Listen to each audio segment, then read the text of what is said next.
Hi, I'm Charles with AniCap. The story begins as we learn about a gigantic floating fortress that appeared out of nowhere. Its appearance marked the beginning of the never-ending war between humans and monsters. We are then introduced to the highest-ranked divine dragon rangers called the Dragon Keepers.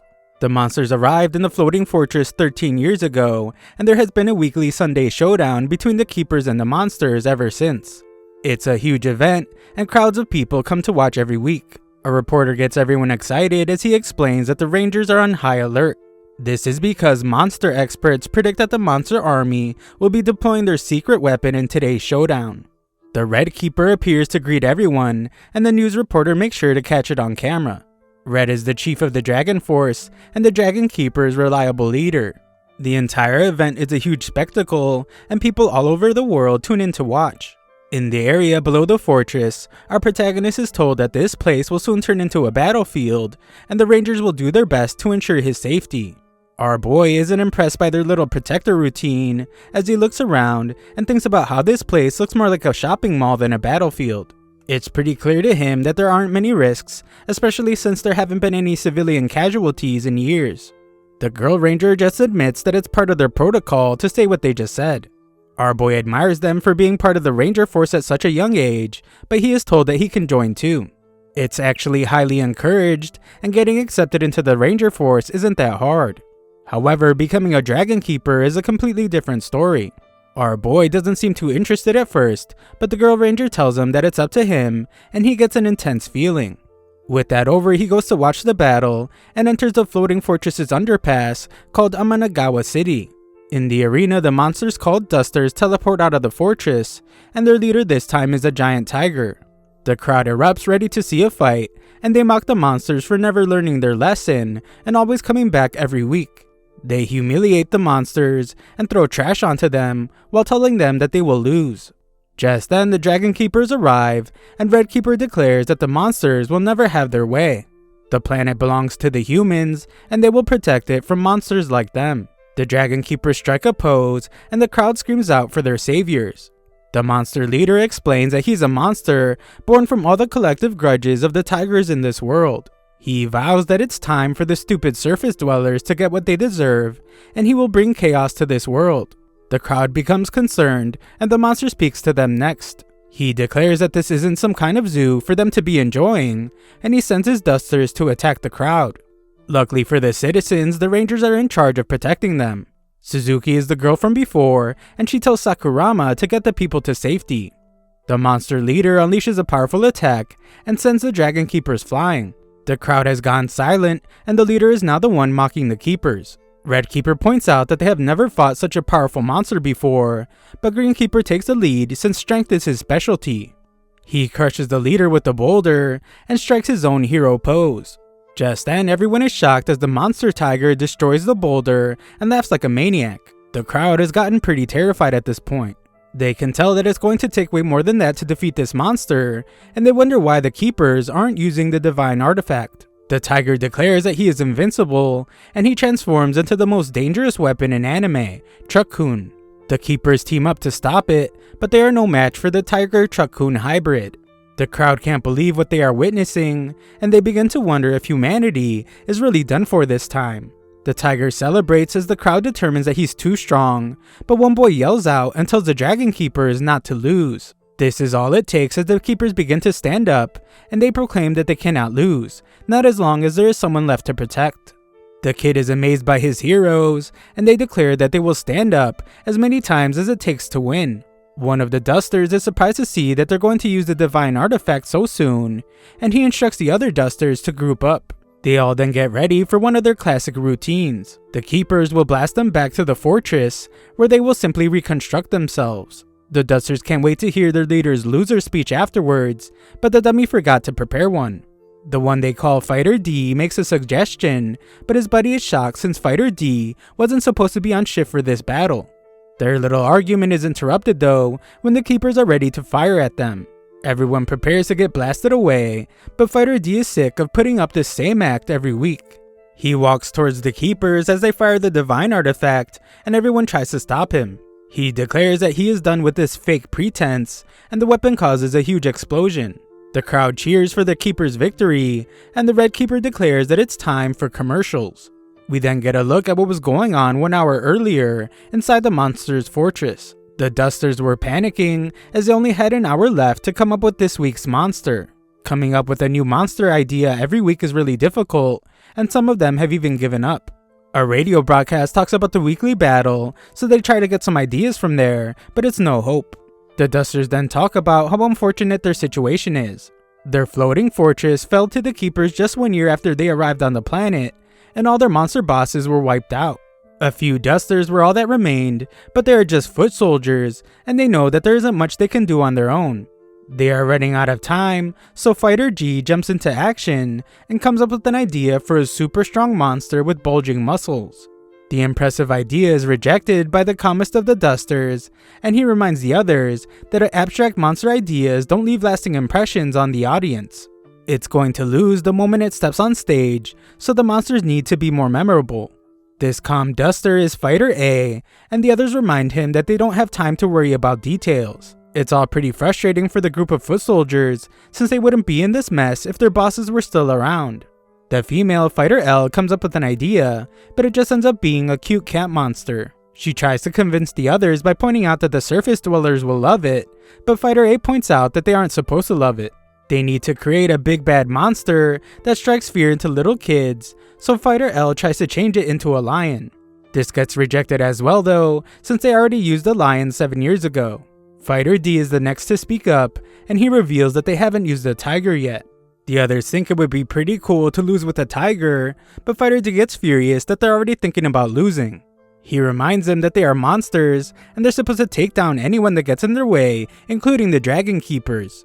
He refuses to give up on trying to win, but the others tell him to quiet down so they can listen to the broadcast. Fighter D tells them not to listen to that garbage, since it's just a bunch of stuff made to please the surface dwellers. Fighter D doesn't want them to create a monster that will just be defeated. He thinks they should be using this time to come up with a strategy to win.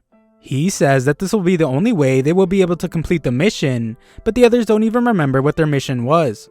Fighter D reminds them that it's world domination.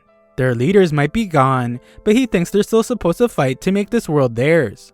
Fighter D tries to inspire them with his speech, but they all just laugh at him. They credit him for being ambitious, but they still mock his goal, so Fighter D fights them all. Afterwards, Fighter F tells him to calm down.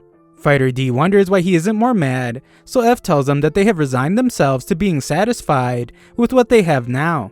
They have fought and lost against the Keepers 1,000 times, so he should be used to it by now. Fighter D isn't though, and points out that it's only been 998 times. It doesn't matter to Fighter F, as he explains that they lost the moment their bosses were exterminated. They now invade the planet every week, but the real goal is to not let the civilians know that it's all just an act. This is simply a condition for the truce they made on the day their bosses were exterminated. They might not even be considered monsters anymore, so it's simply time for Fighter D to accept that. The monsters decide to go with the tiger idea, so they ask which Duster is good at acting as a tiger. Fighter Z is willing to give it a try, so they reference the animal encyclopedia that the Rangers gave them to get an idea of what it's supposed to look like. Fighter Z transforms into the tiger monster, so they start trying to think of a name for it. Fighter D is sure that he's the best transformer, but he explains that he isn't on today's shift. F wonders where he has been going to lately, but D is focused on something else. He declares that he will never volunteer as boss, not if they are just meant to be defeated. F then tells D about something that happened in the last battle. He was severely injured, and he saw a small surface dweller nearby. The Dusters are clearly the enemy of humanity, but this small surface dweller still encouraged F to do his best. It didn't make any sense, but F admits that hearing it didn't feel half bad. F feels like, for those that don't know the truth, he has to do his best. The Dusters make the Rangers stand out, and the audience gets really excited.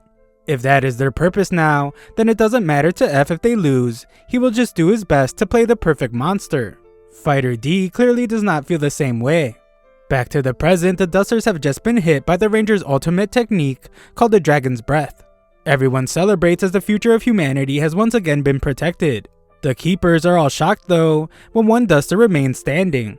It's Fighter D, and he points out that just because they're immortal, that doesn't mean that the Keepers can just do whatever they want to them. They can still feel pain, and monsters aren't just meant to take a beating. Fighter D knows full well that they're just putting up an act for the citizens, but they're just repeating the same thing over and over again every week. He wonders if the keepers are really satisfied with that, and thinks that they should want more. Fighter D suggests that they change things up a bit, and he declares that the monsters should win this time. The keepers point out that this isn't what they agreed to, and they tell him that he still has time to make it back to the fortress. Fighter D is furious though, and decides that it's time to finally end the rigged games. He vows to take them down with a real fight, and ferociously charges right at them. This charge isn't as dramatic as he would like though, as Fighter D is really just running at them. The keepers mock him, but Red knows just what to do. He puts on a good show, and declares that this monster is a formidable opponent. A few civilians are glad to finally see a monster with some guts, and one kid even tells him to do his best. Fighter D just thinks about telling them to shut up, since he assumes that they just want to see a trash mob get beaten up pathetically. The civilians always upset him, since they're obviously just looking down on him. He vows to make their stupid ignorant faces twitch with fear, and declares that he is a proud monster. Fighter D attacks the Red Keeper, but Red just tells him that he did a good job today. This isn't the kind of place for his kind to shine though, so Red just tells him to shut up and lose like he is supposed to. Red declares that he is justice and slices Fighter D in half. The other keepers humiliate him even more by firing their weapon at him, and the crowd erupts with cheer. Fighter D has had enough and realizes that he doesn't even look like a bad guy anymore. In the fortress, the Dusters point out that they have gone through 999 battles, and they were all losses. Fighter D hasn't returned yet, but this isn't very surprising. Many like him have run off because they couldn't stand what they are doing. For the rest of them though, doing what the humans tell them to do is the only way for them to survive. Down below, we see that Fighter D has chosen a different path. He has concluded that they are not even fit to be villains. Nothing has changed, and they will just continue to be slaves for the humans. However, Fighter D is sick of staying silent and doing their bidding. He is completely enraged and slowly transforms himself into a human. Just then, Suzukiri shows up and recognizes him as the guy she met earlier. Our protagonist pretends that he was just trying to get a better view of the fight, and she wonders what he thought about the battle. D explains that it was amazing to see the keepers up close, as they are really strong. Their strength has really inspired him, so he says that he wants to be just like them. Suzukiri assumes that this means he wants to join the Rangers, and D mischievously states that it sounds like a great idea. It's such a good idea that he's even considering taking the recruitment exam. There seems to be some strange tension, as Suzukiri's glad to see him so fired up about it.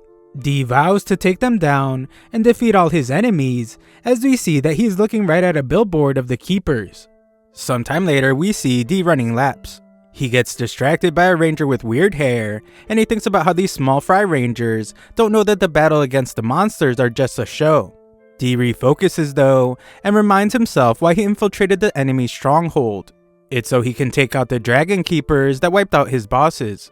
A look back shows that D arrived at the ranger headquarters in search of the dragon keepers. The receptionist wasn't very helpful, as she explained that the keepers weren't there. Just then, Sakurama and Suzukiri show up, excited that he has come to take the recruitment exam.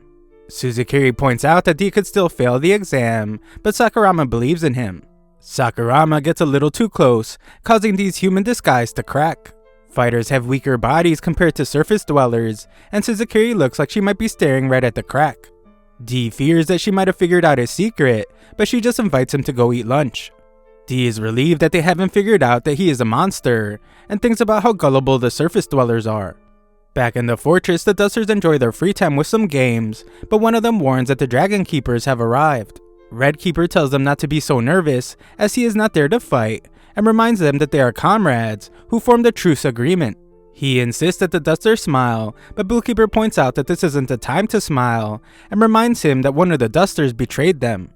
He suspects that all the Dusters were in on it, but Fighter A explains that Fighter D did it on his own. Blue still doesn't trust them, and demands that Fighter D step forward. Fighter A explains that D never returned after the last battle, but Blue suspects that they are hiding him. He decides that Fighter A will be punished in his place, but the Civil Red Keeper points out that the Dusters were betrayed by Fighter D as well. They are suffering the same way they are, and the only person at fault is Fighter D.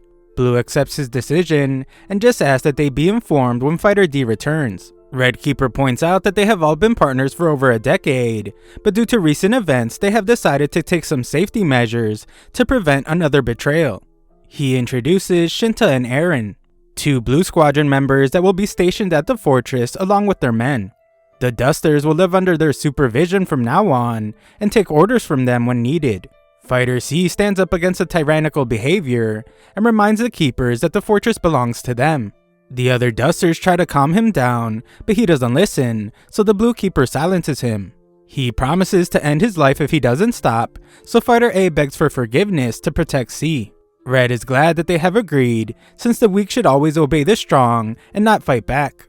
He believes that conflicts only happen when one party doesn't understand their place. Red declares that they are one step closer to world peace and gives a demonstration of his immense power. This is clearly a threat, and Red declares that traitors will be ended relentlessly, just like they did to the Dusters' bosses. Fighter F realizes that he can never do what D did. Instead, he will just do as the Keepers tell him and live on in shame. He does get a bit upset though, and wonders if this is really all he can do. Back with D, he walks himself through the steps to eating a steak just like a human would. Because D was asking, Suzukiri explains that the Dragon Keepers are rarely at the headquarters. They are usually in their individual garrisons that are spread out across Amanagawa City. Sakurama explains that rangers like them have a lot of duties other than fighting Dusters. They help clean up the city and even help police solve crimes. D figures that this would just make things more devastating for them if they found out that the battle with monsters is just an act. Saying it out loud was a terrible mistake, but luckily Suzukiri just thinks he's talking about a conspiracy video. Someone made a video saying it was all a ploy made up by the Rangers, so our boy just goes along with it. D can't believe that he made such a stupid mistake, but this at least confirms that the Rangers don't know what's really going on.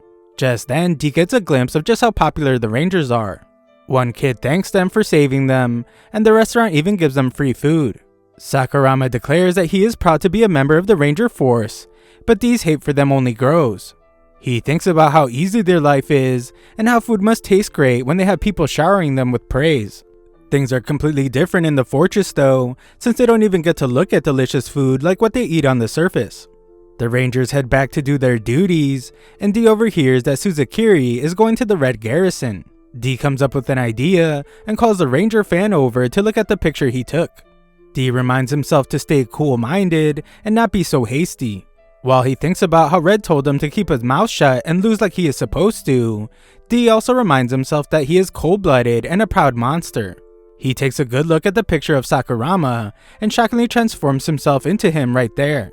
The kid is the only one that noticed, and D just thanks the server for the food. Moments later, Suzukiri is surprised that Sakurama decided to come with her to the Red Garrison. It's really D, so he just plays it off and thinks about how he's just there to scout the area. D reminds himself to keep his cool as we see that he is carrying a weapon, and he asks if he could deliver a letter to the Red Keeper. D fears that she might be suspicious of him, but luckily she just agrees to let him. Suzukiri uses her status as a Yellow Squadron member to open the entrance, and D assures himself that he can accomplish his mission. The second the Red Keeper shows an opening, D will go right for his head. The only problem is that D has only met the Red Keeper in battle, so he doesn't know if he wears his mask outside of combat.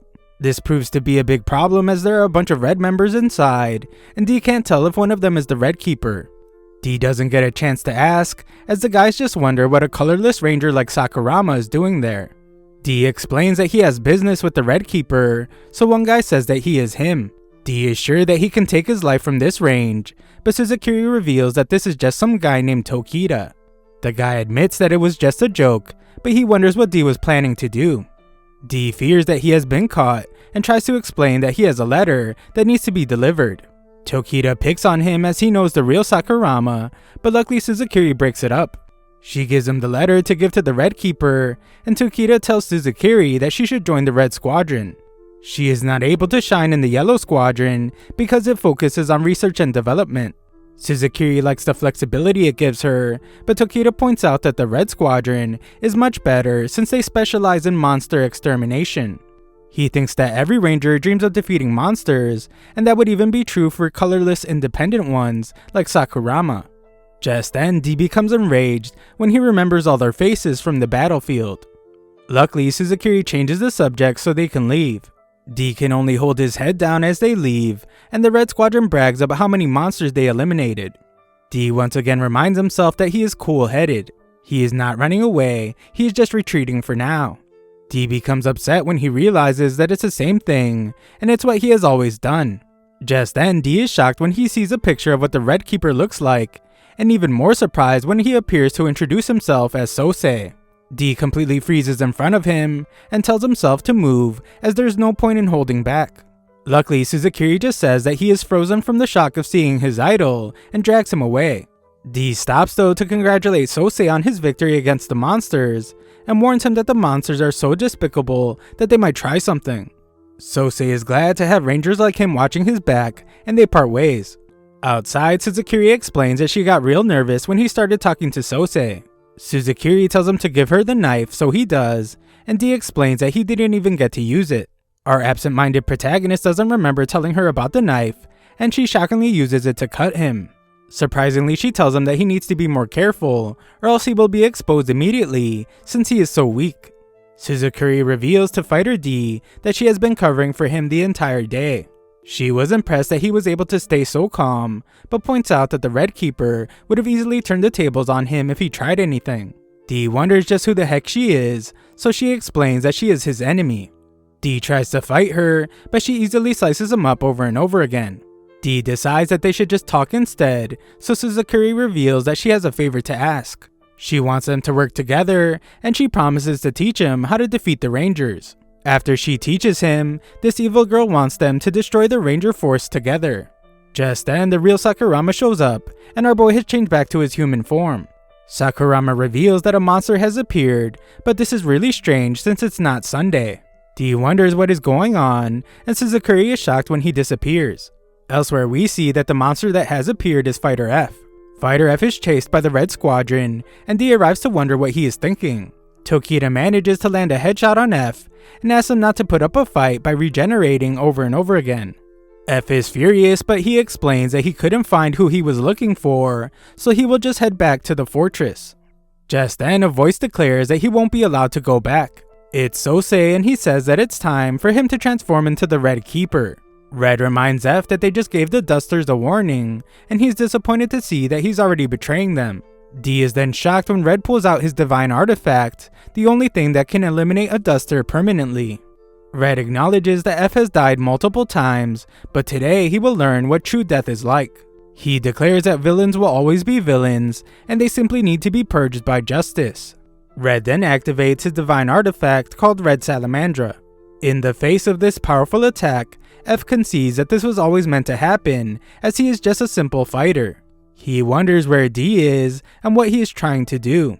In this moment, F can't help but agree with the Red Keeper. Fighters like him might try to bask in the cheers of the civilians, but it doesn't change the fact that they are villains trying to invade the surface. They are the monster army, so F does his part and demands that the Red Keeper bring it on. D calls out to his friend, but it's no use as the divine artifact's attack strikes him directly, consuming him in its flames. Red is pleased with himself as he declares that it was his ultimate technique. We can still hear F's voice as he apologizes to D for fighting and losing. However, compared to the past 13 meaningless years of doing nothing, he actually feels good today. D can only stare at what's left of his friend, and Sakurama is shocked by what they see because it was nothing like the other divine artifacts that they have seen. We then see what happened 12 years ago after the monster's bosses were defeated. The fighters were given two choices. They could keep fighting until only the winner remains, or they could make a deal with the Dragon Keepers and join them. With the blood of their bosses on his mask, Red insisted that they put their differences aside so they could work hand in hand.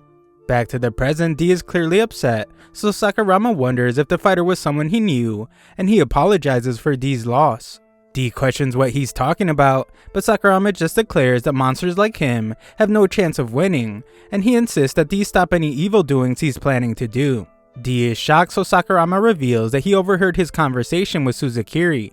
Sakurama pleads for him to stop fighting, since justice will always prevail anyway. D becomes furious and points out that for the past 12 years, the monsters have been forced to play along with their charade. Fighter D is sick and tired of it, so he declares that he will put an end to the messed up organization behind it all because he is a proud monster. Just then, Sakurama surprisingly declares that D has passed the recruitment exam and he will join them as a fellow ranger. Sakurama believes that it's completely normal to be dissatisfied with this imperfect world they live in. He wants to change it from within so they can create a society where humans and monsters coexist.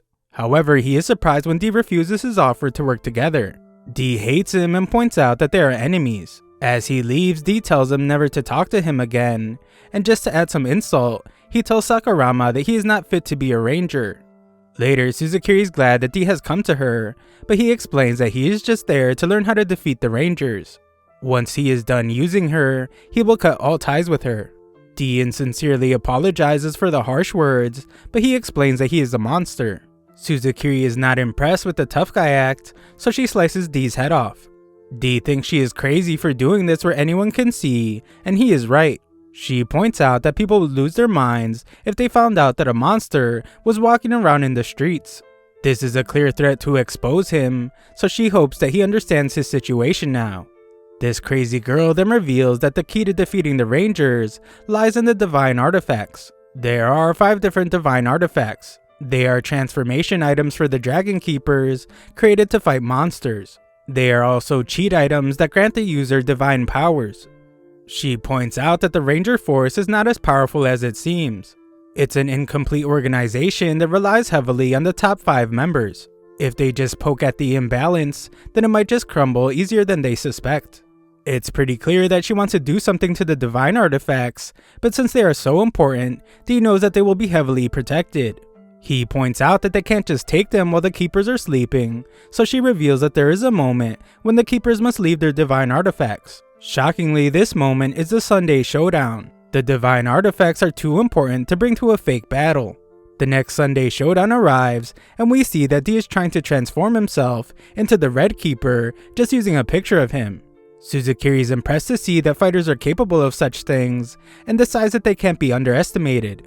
D silences her as he points out that he needs more focus for unfamiliar faces. She wonders why monsters don't use this ability more often to spy on the humans, so D explains that there are just some things that they aren't good at mimicking. D is a rare exception, as he has a talent for mimicking surface dwellers. Suzukiri is getting tired of waiting, so she asks D to turn into a chair in the meantime. D gets annoyed, so he must tell her to quiet down again. She gets real serious and points out that this special skill of his could change the entire battle. Moments later, we see that D has successfully transformed into the Red Keeper. Suzukiri instructs him on where to find the divine artifacts, but she annoys him to no end with how casual she's being. Worst of all though, she never answers important questions. He tries to ask her why she is helping the monsters, so she just brings up teenage drama shows. She explains that the trope always has the dull girl and the hottest guy in school get together. Rivals appear throughout the story, but in the end, the original couple always ends up together. D is completely confused, so she goes on to say that she just feels bad for the rivals. The main characters always end up together in the end, so she can never cheer for them. D is bored out of his mind, but she points out that this is the same reason why she wants to help Fighter D.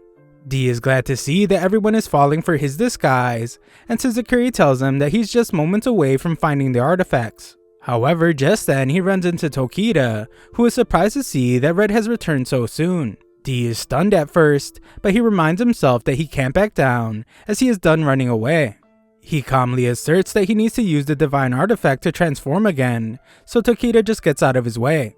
However, Tokita seems to suspect something.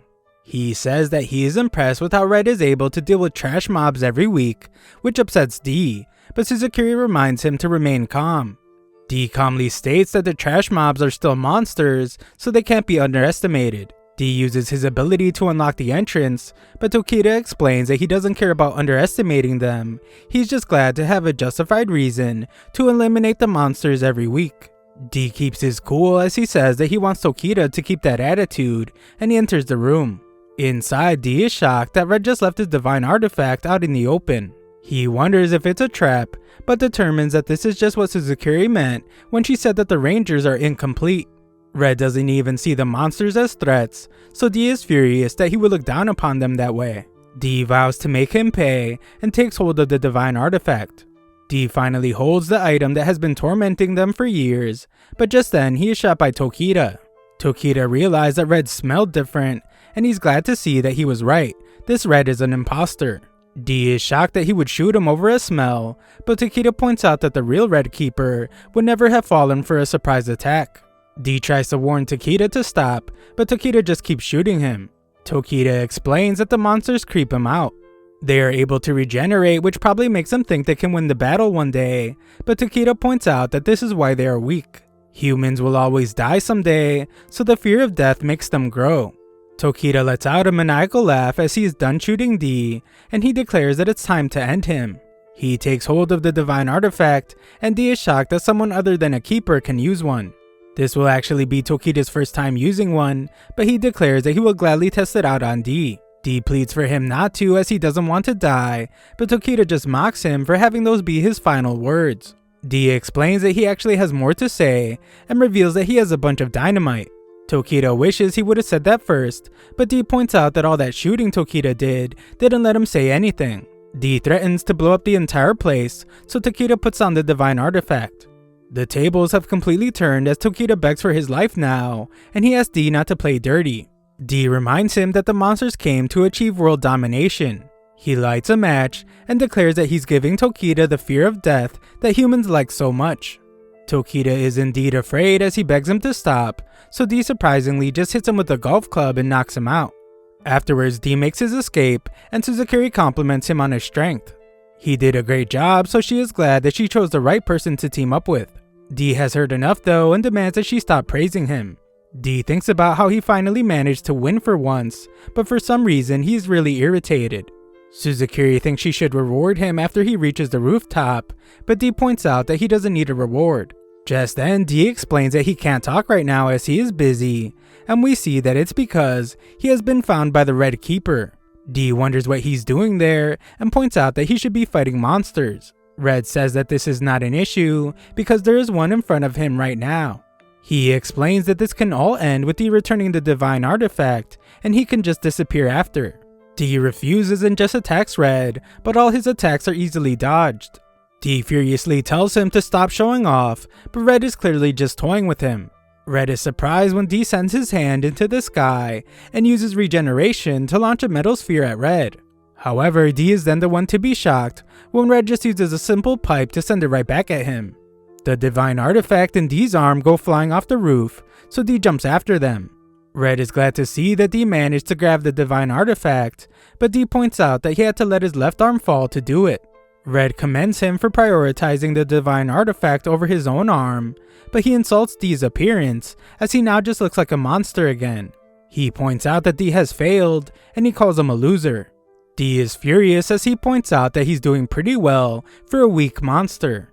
He explains that he's using his full power, so he demands that Red stop holding back. Red lets out an evil laugh and explains that he has no reason to defeat a mere fighter when there is no audience to see it.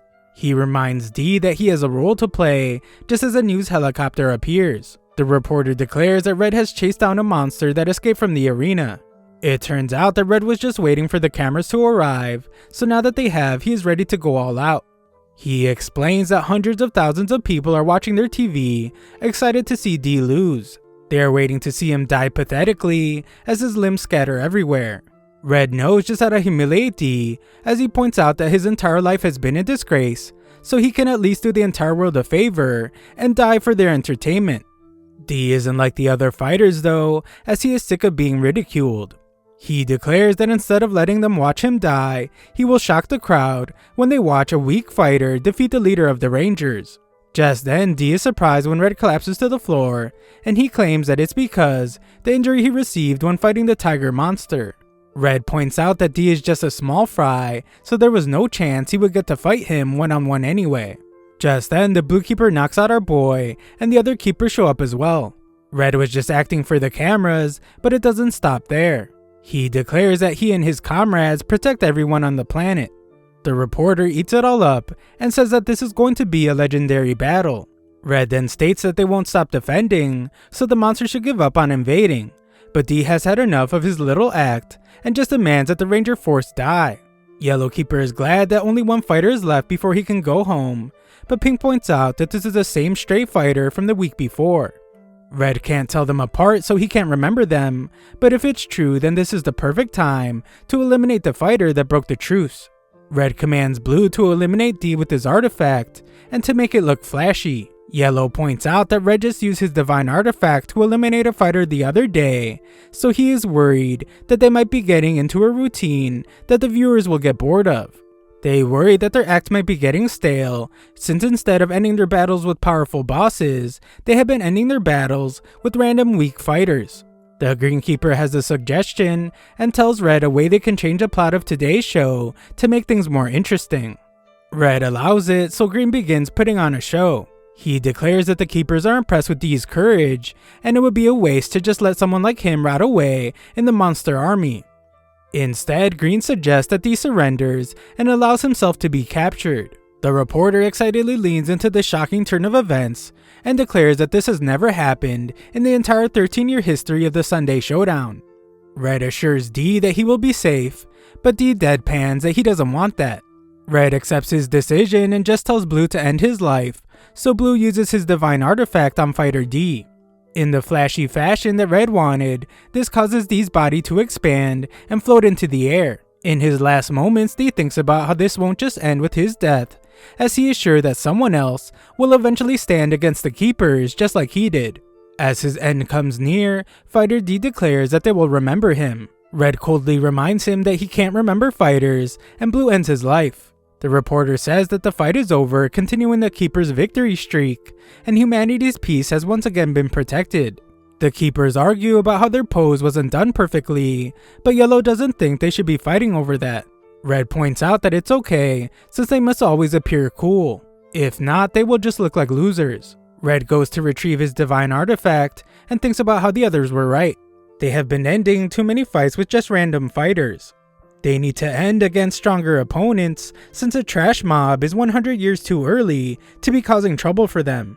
Red reaches for his divine artifact, but he is shocked when it begins to fall apart. His shock turns to horror when he realizes that D switched his left arm with the divine artifact when he jumped off the building.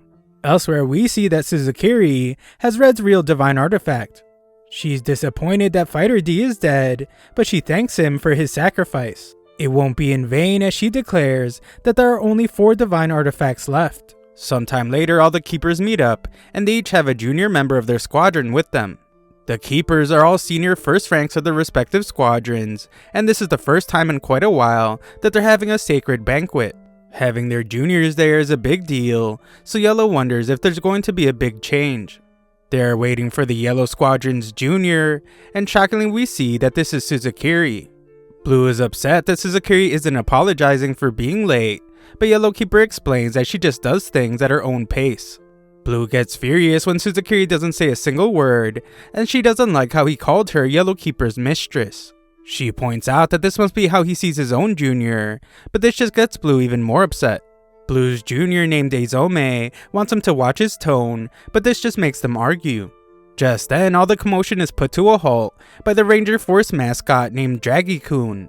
Red gets everyone's attention, and he reminds Suzukiri about what she must do when she has done something wrong. She apologizes for being late, so Red declares that it's time to get down to business. He allows everyone to eat while he talks. Red says that he might have made a big mistake, and he reveals that he thinks his divine artifact was stolen. Everyone is shocked, and Red says that he thinks the fighter he eliminated earlier was the one that took it. Red can't transform without the divine artifact, so he's wearing the fake suit he wears for the Sunday showdowns. The others can't believe that a mere fighter was able to accomplish this, and they even forgot that fighters were capable of betrayal since they have been faking the battles for 12 years now. They wonder if this fighter hid the divine artifact somewhere before being eliminated, but the crazy Suzukiri mentions the possibility that he could have given it to someone else. Red is infuriated by this thought and vows to bring down the hammer of justice upon whoever that someone might be. Just then, Red's junior named Jin declares that Red should take responsibility for this major blunder. He has committed a big mistake, so he questions if Red still intends on remaining a senior first rank. Pink tries to calm him down as they are in a state of emergency, but Jin points out that Red put them in this position. The divine artifacts are the last hope that protects humans from monsters. Losing one is unforgivable, so Jin declares that Red should resign from his position as a Dragon Keeper. Suzukiri doesn't say a word, but thinks about how Jin is a hypocrite. Jin was the one that leaked information on the divine artifact, and his deceptive behavior makes her hate the adult world. Just then, everyone is shocked when Red agrees with everything Jin said.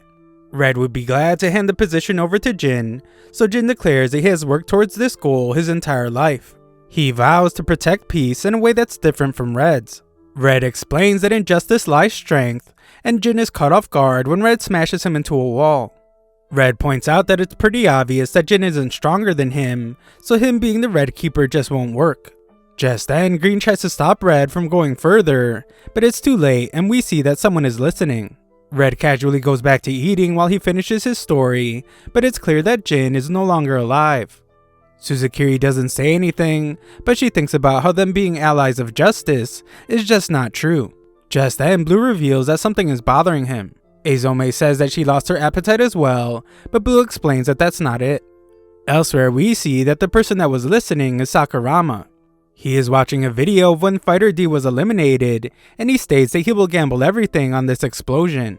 Moments later, Blue returns to the rooftop with his subordinate named Hikiru. He wants them to assume a worst case scenario where the fighter they eliminated actually survived and escaped with Red's divine artifact. If this was the case, then the fighter either got drawn into the floating fortress or he was carried away by the wind. Blue will check the fortress, and he has Sekiro calculate the wind's direction so he can try and trace the fighter's location. In a nearby forest, we see that Fighter D is actually still alive. He only made it look like he was eliminated by using the dynamite Suzukiri gave him. He is still in bad shape though, as the hole in his stomach won't close, so he is amazed by the power of the divine artifacts. D composes himself and declares that he hasn't lost yet. He vows to put an end to the Rangers and promises that he will achieve world domination.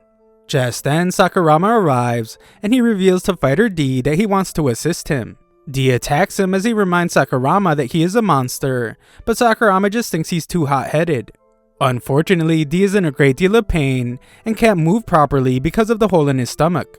Sakurama wants to try some first aid on him, but D hates the idea of being taken care of by a ranger. Sakurama points out that D is able to transform his face, so surely he should be able to heal himself. After some antagonizing by Sakurama, D transfers part of his arm to his stomach and closes the hole. Sakurama is staring a little too hard for D's liking, but Sakurama explains that he's just amazed. This is a power beyond human understanding, and he considers it a miracle. Just then, he is even more amazed when D transforms his hand into a cat. D explains that this isn't some kind of circus act, but he then asks Sakurama if he has any requests. He wants to see his own face, so D transforms his hand into Sakurama's head. Sakurama then asks him to make a mask, so D does, and Sakurama declares that he is a fighter now too. D gets furious and points out that Sakurama isn't good enough to be one of them, since he probably wouldn't be able to stand the fear of being blown up all the time. D is ready for him to leave as he is still in a lot of pain, but Sakurama says that he wants to learn more about Fighter D. He also wants D to learn about him, but D refuses. Sakurama begins explaining his childhood, so D is disappointed that the guy's just going to keep talking no matter what. Sakurama explains that he has always tried doing what's right since he was a kid. One day, Sakurama rescued a kitten from being attacked by crows. However, his father told him that this was a bad thing, since even crows must eat or they will die. All lives are equally precious, so humans should not tip the scales of life because of their presumptions. To Sakurama, his parents were his justice, and they meant everything to him. So he listened to his father and left the poor cat behind.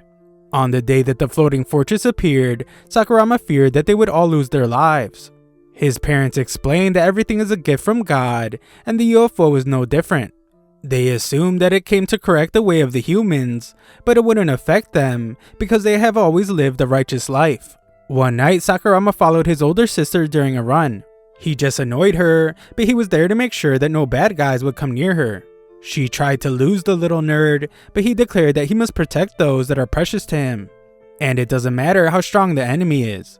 His sister pointed out that that's exactly what the Red Keeper says, but they are not allowed to watch the Keepers because of the violence. Sakurama admitted that he couldn't help himself, as he wanted to be just like the Red Keeper when he grew up.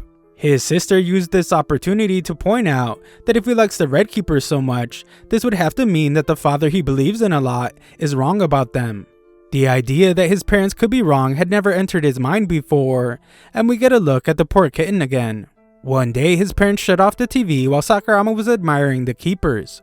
They blamed the Keepers for the monsters using force because they were the ones trying to solve the conflict with violence. Sakurama convinced himself that his parents could never be wrong, and he decided that he was the wrong one. However, one day Sakurama explains that God descended from heaven. His parents were part of a church that celebrated this moment as their salvation. Sakurama's sister prevented him from joining them, as she told him that he needed to think for himself. A large explosion occurred, and Sakurama was shocked to find that this god had slaughtered everyone in the church. The god assumed that the kids were his followers as well, so he decided to give them some salvation too. Sakurama's sister managed to protect Sakurama, but she was caught under some rubble.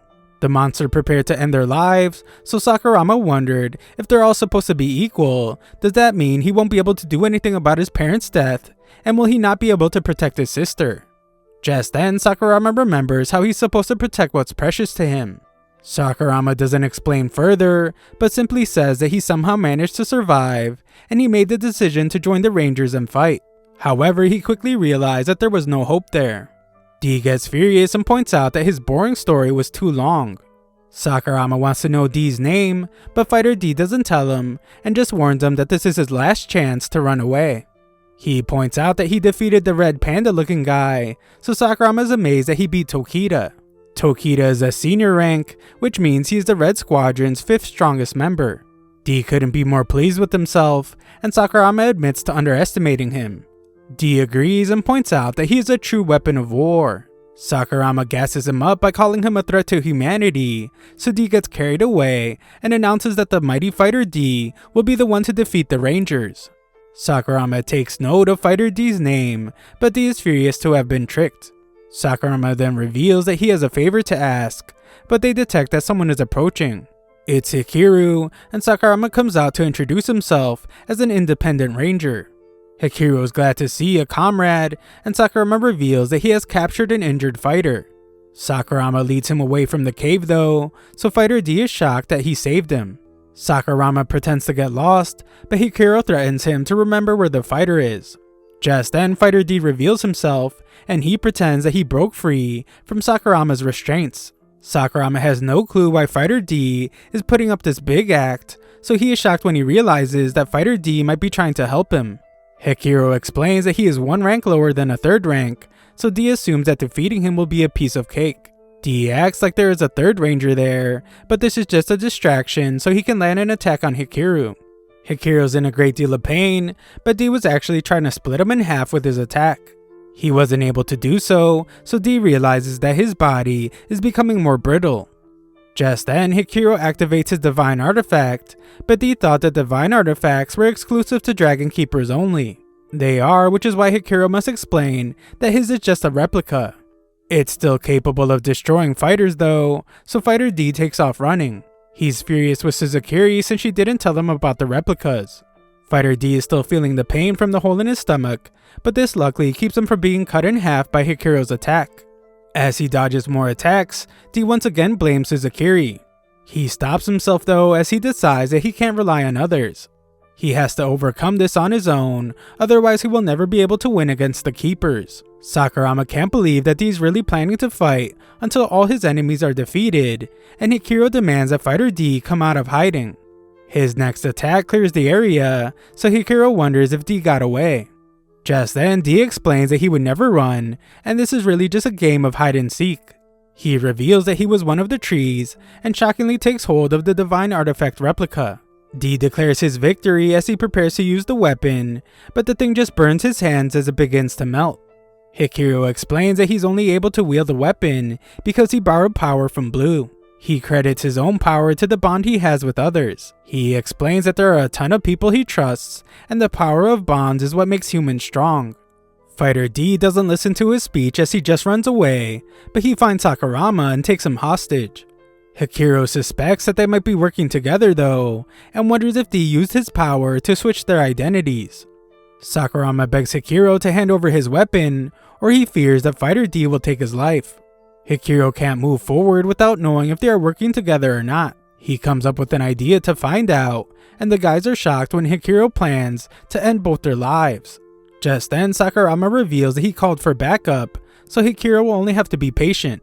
Hikiro realizes that it would look really bad if others found out that he sacrificed the ranger to deal with the fighter. He has no other choice, so he surrenders the artifact and removes the part that activates it. D goes to grab it, but Hikiro reveals that he actually had no intention of handing the weapon over to a monster. Hikiro goes to retrieve the artifact, but he is shocked when D sends his hand right through his body with an attack. D's hand begins to regenerate, so Hikiro realizes that they were not working together and they didn't switch bodies. Just then, he is shocked when Sakurama takes hold of the divine artifact. Surprisingly, Sakurama just uses it to attack Fighter D and sends him off a cliff. Hikiro's relieved that Sakurama saved him, but he doesn't see that Sakurama's hand is regenerating. Sakurama credits the power of their bond for allowing him to defeat Fighter D, and the stupid Hikiro eats it all up. Down below, we see that they actually did switch bodies. The real Sakurama is dressed as Fighter D. He is relieved that their plan went well, but his handless arm is causing a lot of pain. Their plan really did work perfectly, as the disguised Fighter D leaves with the Rangers. A look back to before the confrontation reveals that Sakurama anticipated that they would be found by Hikiro. He knew that Fighter D had no chance of winning against a divine artifact replica, so this crazy guy cut off his own hand. D pointed out that he's not a monster so it won't grow back, but Sakurama said it was nothing compared to the injuries that the monsters have suffered. Fighter D realized just how crazy he was, but Sakurama had a plan. Tricking Hikiro is the only way D can survive, and the best way to do that is by convincing Hikiro that they didn't switch bodies. Once Hikiro is convinced, Sakurama wanted Fighter D to live as him so he could find the answers he couldn't find before. This didn't sit well with Fighter D, so Sakurama feared that he didn't take a drastic enough measure. That wasn't the problem though, as Fighter D explained that he is a monster and Sakurama is a ranger. Fighting is all they can really do. D agreed to Sakurama's plan, but came up with the idea for them to have a match. D said that he would crush the Ranger Force first, but Sakurama declared that he would fix the Ranger Force before that. Elsewhere, Suzukiri is invited to a get-together, and she is told that she can bring Sakurama. The moment is tense for some reason, and she declines, as she has a TV drama she wants to catch up on. Suzukiri is sure that the Pink Keeper didn't actually care about her attendance though, and she knows that Pink Keeper only really cared about Sakurama. The Pink Keeper denies it and tells Suzukiri to behave better if she intends on moving up in rank. Suzukiri mockingly agrees, but thinks about how boring things are. Elsewhere, the real Sakurama wishes D luck as he is counting on him to take his place. Fighter D is still on the helicopter, and he just tells Sakurama not to go dying on his own. Fighter D soon finds himself in Sakurama's room. He can tell that he's slightly skinnier than before, and it's because that hole in his stomach took quite a bit out of him. D then admits that he has been having a strange feeling inside of him ever since Sakurama saved him. It turns out that Sakurama did tell him how he was able to survive with his sister that day. They were supposed to die with their parents, but the last generation's Blue Keeper saved them. When he retired, he raised the two siblings like he was their parent. Sakurama looked up to him, so he joined the Rangers, but he discovered that the battle against the monsters was just an act. Sakurama planned to expose the truth by secretly leaking the information, but he was attacked by a mysterious group. Sakurama doesn't know how deeply this goes, and he fears that if he keeps digging, he will cause trouble for his older sister. However, Sakurama is prepared to abandon everything to achieve his goal. In the meantime, he wants Fighter D to take his place. D was upset about his long explanation and just put it simply. Sakurama wants to end the war, so he just needs to defeat all his enemies. Fighter D remembers one of his bosses telling the fighters to take back the planet, so D explains that fighting is all he knows. Sakurama wonders what D intends to do with his freedom after defeating the Rangers, but D is insulted since the answer should be obvious. D can't think of an answer though, and simply decides that he just needs to focus on defeating the Rangers first. Just then, some device is making a lot of noise, and D accidentally breaks it. Sakurama told D that he would eventually have to meet all the people he knows, so he stored all their information in a device in his room.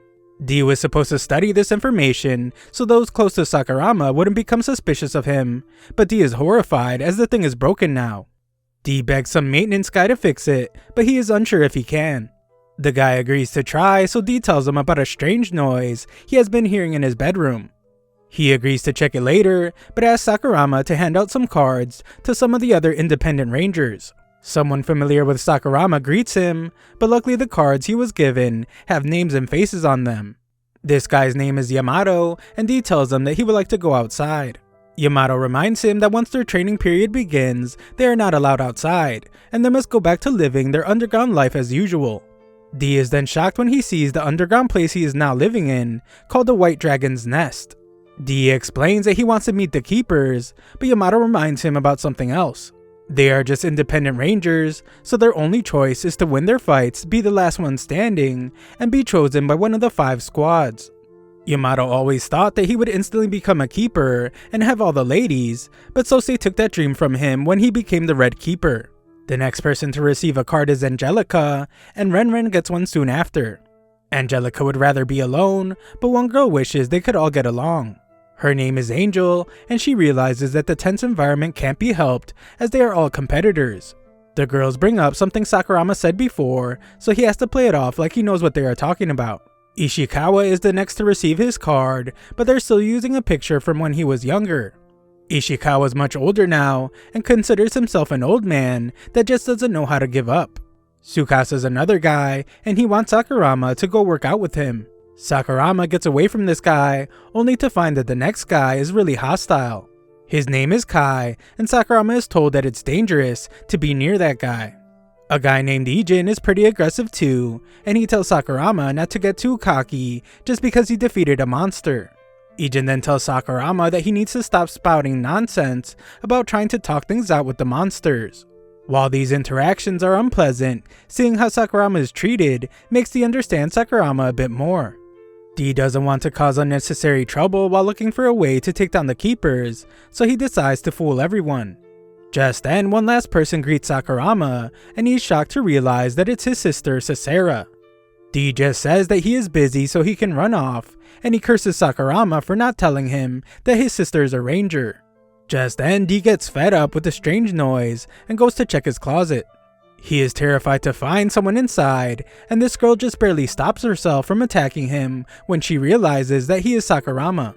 D can tell that she is a fighter, and she demands that Sakurama let her out since disguising herself as a surface dweller is exhausting. Just then, Sakurama's sister wonders if something is wrong from outside the door. The fighter girl vows to eliminate all surface dwellers, but explains that she will make a special exception for Sakurama. D begs her to keep quiet and tells Sisera that he's just cleaning up. The girl admits to being a monster, so D wonders what kind of relationship she has with Sakurama. Just then, D reveals to her that he is not Sakurama, and he is actually a fighter just like her. The girl apologizes for her behavior, as she didn't realize that other fighters had survived. She explains that she has been searching for a way to escape, and is glad that help has finally arrived. Sisera knocks on the door again, so the girl thinks they should work as a team to start eliminating rangers one by one. This would be pretty foolish, so D tells her that it's not the right time. He instructs her to hide for the time being, so she heeds his advice. D allows Sisera to enter, and they discuss the ranger exams. They are just simulated fights against lowly fighters. The insult makes the hidden girl make some noise, so D just blames it on some broken pipes in the wall. Sisera brought some apples, so D suggests that they go to the lunchroom to get a knife. Sisera offers to get it herself though, as she wants to speak with Sakurama alone. After she leaves, the hidden girl comes out to wonder when they will attack, as she has been waiting for his signal. She agrees to keep waiting, but explains that she's not very patient. When Sisera returns, she accidentally sends the knife flying into the closet door. The hidden girl wonders if this is an ambush, and explains that the knife grazed her slightly. D quietly apologizes and goes back to speak with Sisera, who reveals that she wants Sakurama to quit the Rangers. This environment isn't suitable for a pacifist like him, and he should live in a place far removed from battles. This kind of talk upsets the hidden girl, so she starts making even more noise. Luckily, Sisera must leave the room to answer her phone. The girl is really upset at how long he is taking, and begins to question if D is really a fighter. D explains that he needs time to figure things out, as he just recently came to the surface. Him just coming to the surface makes the girl realize that he is something called a remnant. She is infuriated by this and attacks him. Dee thought that they were comrades, but the girl is enraged by the thought. Dee tries to calm her down by pointing out that this is not the time to be fighting. The girl just gets even more upset as she declares that fighting is all she knows. That's just what a fighter does, and she is proud of it. She has come to realize why Dee refuses to fight. It turns out that 13 years ago, the fighters were divided. Some of them chose to fight the Dragon Keepers to the very end, while others that she now refers to as remnants refused to fight. She is the only one left of the group that chose to fight, and she doesn't want Fighter D's cowardice spreading to her. Dee is then the one to get upset, as she has no clue what he had to go through these past 13 years. Dee tells her that she is right, and decides that they should just go on a rampage. The girl buys his little act, so she agrees to transform back into a surface dweller to make it easier for them. She isn't good at it though, so it will take time. Dee uses this time to find a box, and when she is done transforming, Dee chops her head off and puts it in the box. Just then, Dee hears Sisera returning, so he hides the girl's body in the closet and tells Sisera that he had to slam the door shut because he put too much stuff inside.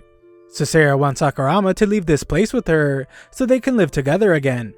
Being in the Rangers only puts him in danger, so she wants to protect him. This makes the girl in the box more upset, but Dee declares that he came to fight. Sisera gets very serious and reveals that the Ranger Force is not as righteous as he thinks. If he truly seeks a righteous world, then he should choose a different path than hers. Dee declares that he doesn't want to run anymore, and even if the Rangers aren't righteous, he can't just turn a blind eye. Dee thinks about what the real Sakurama would do in this moment, so he stabs an apple and declares that he came here to fight. The girl in the box is shocked, and Sisera wonders if this would still be his answer, if it meant that he would have to fight her. Afterwards, we learn that Sisera is actually the Pink Keeper, as she talks to her right-hand man. Their conversation is interrupted though, when they notice trouble. Back in the room, Dee reveals that he regrets letting the others fight for them that day. He has had to be a slave ever since, so he vows to take back their dignity by winning this fight. The girl does not intend on forgiving him though, and just tells him to do whatever he wants. Surprisingly, the girl only wants to know if the real Sakurama is okay. Dee declares that the moron won't die so easily, and the girl seems happy to hear this. Back with Sisera, we see that she has transformed into the Pink Keeper to stop some guys from messing with the girl. One guy tells the others not to worry though, since the Pink Keeper is just a pretty face for the Dragon Keepers. He ends up being completely wrong, as she knocks all of them out. Her right-hand man then watches as she admires how much her brother has matured since the last time she saw him 3 years ago. Sometime later, Dee finds himself in a battle. Dee instructs the other Rangers to get civilians to safety, but he is shocked when they have other plans. They wipe out a bunch of fighters and tell him that he's too naive because it's quicker to just eliminate the monsters. This group infuriates Dee, so he decides that he will have to eliminate them before he ends the lives of the Keepers. Dee prepares to take out a fighter, but Kai attacks it first and the two of them clash. Just then, it is announced that the training for the final exam has ended. Dee is upset that Kai took his glory by taking out that fighter, but Kai says that he doesn't need it as he's already ahead of everyone. Back in his room, Dee promises to get his revenge on Kai. He wonders if X knows anything about the final exam, but she tells him not to speak her name so casually. X is still furious, so she tells him to just go die somewhere. Dee explains that if they want to defeat the Rangers, the first step will be for him to pass the exam. Dee has determined that most of the Rangers he has met won't be a problem, but a few of them are pretty powerful. Kai is the worst of all, and Dee refuses to lose to someone like him. X has come to understand that Dee will have to get along with them, but she reminds him that he is a monster, and she would be very upset if Dee's life came to a pathetic end. Dee declares that he can never forget that he's a monster after all the hardships he has had to endure the past 10 plus years. All surface dwellers are his enemy, and he vows to take them all down. Later, Dee takes part in the final exam. Participants are divided into 5 different types, and they are associated with the different colored squadrons. Dee and Kai are the Red Squadron Monster Extermination Specialists, and they are solely focused on offense. Dee assumes that he will just have to defeat Kai to win, but they are told that they will have to work together to defeat 5 monsters. Monsters will be played by real Rangers, and each of them will have one of the 5 keys of different colors. The participants that are able to take a key and escape the area will earn the right to be scouted by the respective squadron. They will have 30 minutes each day for 3 days to pass. Participants are reminded that teamwork will be vital, and the exam begins. Dee wants to hide for now because they have 3 days, but Kai wants to search for the monster actor and fight them head on. Dee thinks about how the problem is that if he gets hit even just once, he will be exposed as a monster. Kai is annoyed by Sakurama because he always just wants to talk things out, so Dee agrees to go along with Kai's plan to search for their opponent. However, Kai wants them to split up, so Dee reminds him that the instructor said that they need to work as a team. Kai refuses to work together and becomes really upset. He angrily reveals that he doesn't care about the exam, and he has his eyes set on what's beyond it. Just then, they are found by Suzukiri, who is acting as one of the 5 monsters. She's disappointed that they aren't the yellow team, but she declares that unfortunately for them, she is a fearsome monster that attacks anyone she sees. She states that they have no chance of running away, so instead they better punish her. All the other participants are shocked as they also find that the monster actors are all junior first rank rangers. Dee says that they shouldn't fight because they aren't from the right squad, but he is shocked when the red monster actor appears out of nowhere. He's well disguised and does a good acting job, but Dee can tell that it's Tokita. Suzukiri points out that a 2-on-2 would be really bad for the participants, and she wonders what she should do. Kai is just as angry as always and goes to attack her, but she is shockingly run over. The yellow team hopes that they didn't really end her life, but they are shocked when she appears out of nowhere. Suzukiri is disappointed since she wanted to play with Sakurama some more, but she will have to fight the yellow team now. Dee uses this moment to take off running, and he gains some confidence as he reminds himself that he has already beaten Tokita once before. Kai fights Tokita head on, and he demands that he give him the key. Tokita refuses, so Kai antagonizes him by bringing up the rumors he has heard about Tokita. It is well known that Tokita got beat up by a mere fighter, so Kai calls him the disgrace of the Rangers. Kai's antagonizing backfires as Tokita shows just how strong he is by absolutely destroying Kai. Dee arrives at the fight, and Tokita explains that even though he is injured, dealing with them is like child's play to him. We then see that the other teams are getting wrecked by the other monster actors, and Tokita tells Sakurama that he is next. Tokita spent some time with Sakurama in an orphanage, so he wants to see how much the kid who always talked about becoming a hero has grown. Kai is in really bad shape, so Dee decides that he will have to defeat Tokita on his own. This could be very dangerous though, since he can't even take one hit. The only weapon Dee has is the common weapon that the real Sakurama gave him. All rangers have one, and it's called the Dragon Gadget. Dee uses its gun form to attack from a distance, but Tokita tells him that he has terrible aim as he fires back. Just then, Kai jumps back into the fight and declares that he won't let the fight end with his defeat. Dee comes up with an idea and shoots a fire extinguisher to cloud the entire area. Dee tells Kai that they should withdraw and reorganize, but Kai pushes him away. Dee tries to tell him that he only got hurt because he charged in all alone, but Kai refuses to work with anyone, especially a weakling like Sakurama. Kai declares that he will win an official ranger position no matter what it takes. We then understand a bit more about what motivates Kai, as he says that becoming a ranked ranger will be the only way for him to eliminate a certain monster. Dee is shocked as he wonders who this certain monster could be, but his attention turns to Tokita, who's looking for them. Dee tries to stop Kai from going to fight alone again, but he fails. Just then, Dee has a memory from when he learned some things about human behavior, and he comes up with an idea. Dee calls out to Kai, but Kai tells him to just run away by himself and leave him alone. Kai is actually surprised though when Dee actually runs away while telling him to do whatever he wants and saying that he doesn't care about what happens to him. Kai and Tokita begin fighting again, and Kai declares that he doesn't need Sakurama as he will be fine on his own. This turns out not to be true though, as Tokita instantly takes control of the fight and starts kicking Kai in the face repeatedly. Tokita wonders where all his bravado went as he beats down on Kai, and he declares that it's a shame. He thinks Kai would have been a great addition to the Red Squadron, but he will just have to try again next year. Just then, his attack is interrupted by a crashing truck and one of the other monster actors. Tokita is furious with the girl named Hisui, but she explains that one of Tokita's red guys got in her way, so she was just taking care of him.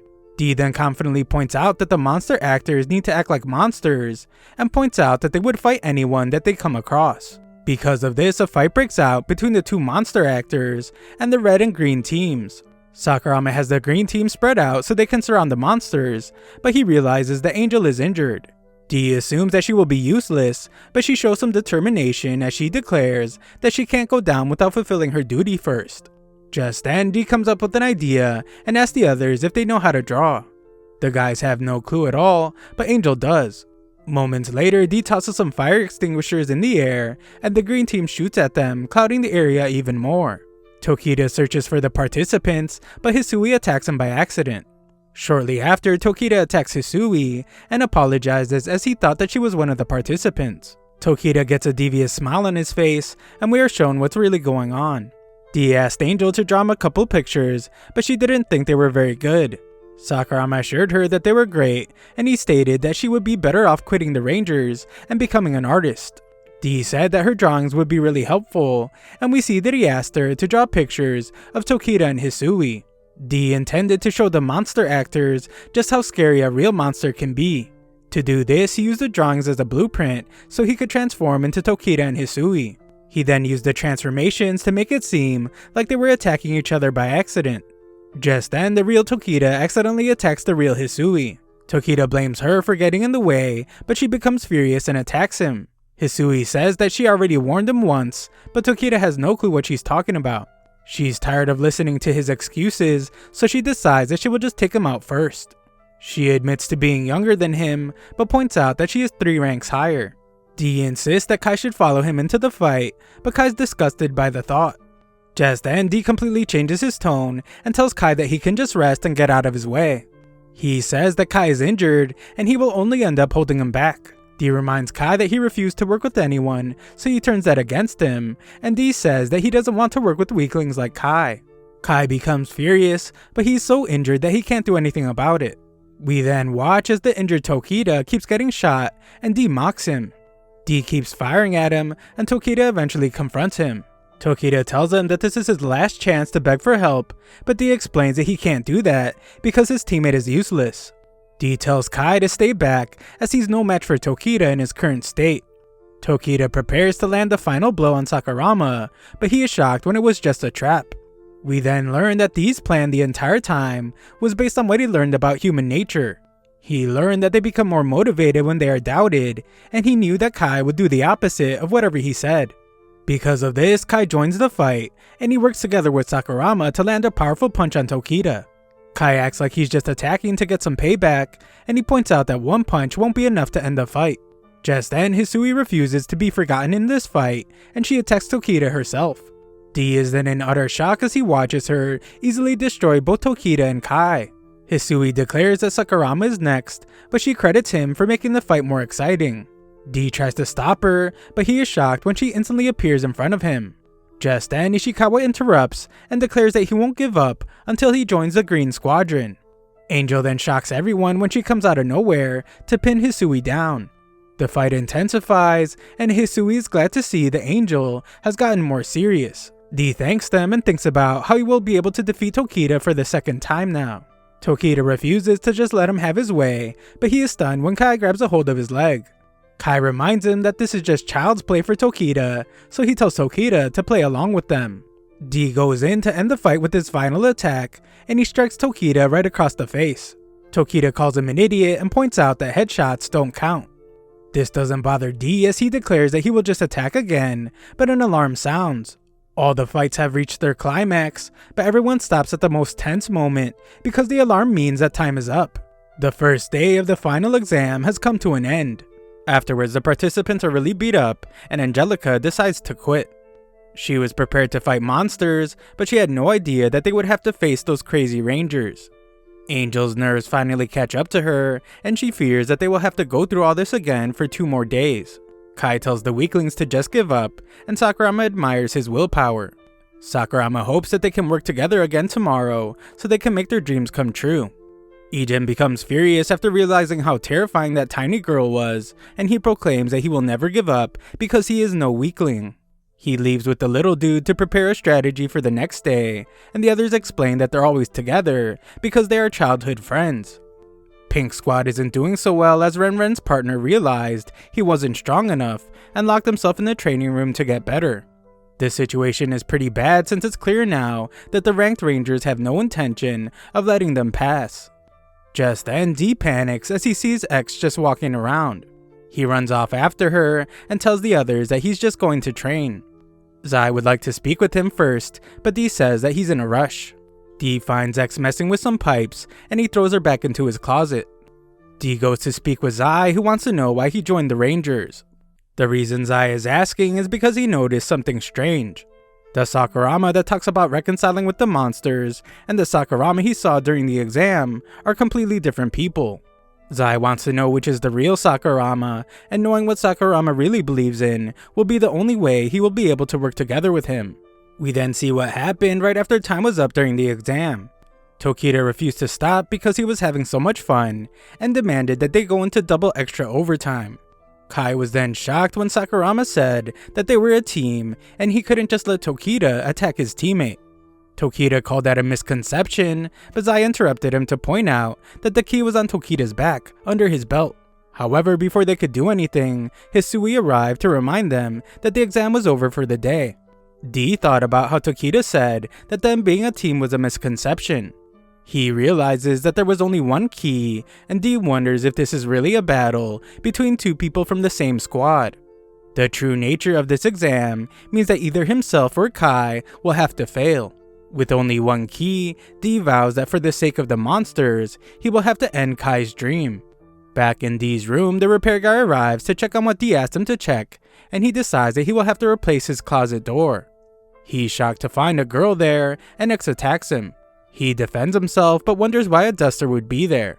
He tells her not to put up a fight, and she fears that her life will be ended. She is shocked though when he says that he will let her escape, as long as she is quiet. X fears that he's tricking her, but he explains that he just doesn't like to fight. He can tell that she doesn't want to hurt him, and he doesn't want to hurt her either. Back with Dee, he tells Zai Sakurama's story about being saved by the Blue Ranger, and how it made him want to become a ranger. This backfires as Zai wants to hear more about the boss monster, but Dee just says that he doesn't remember much.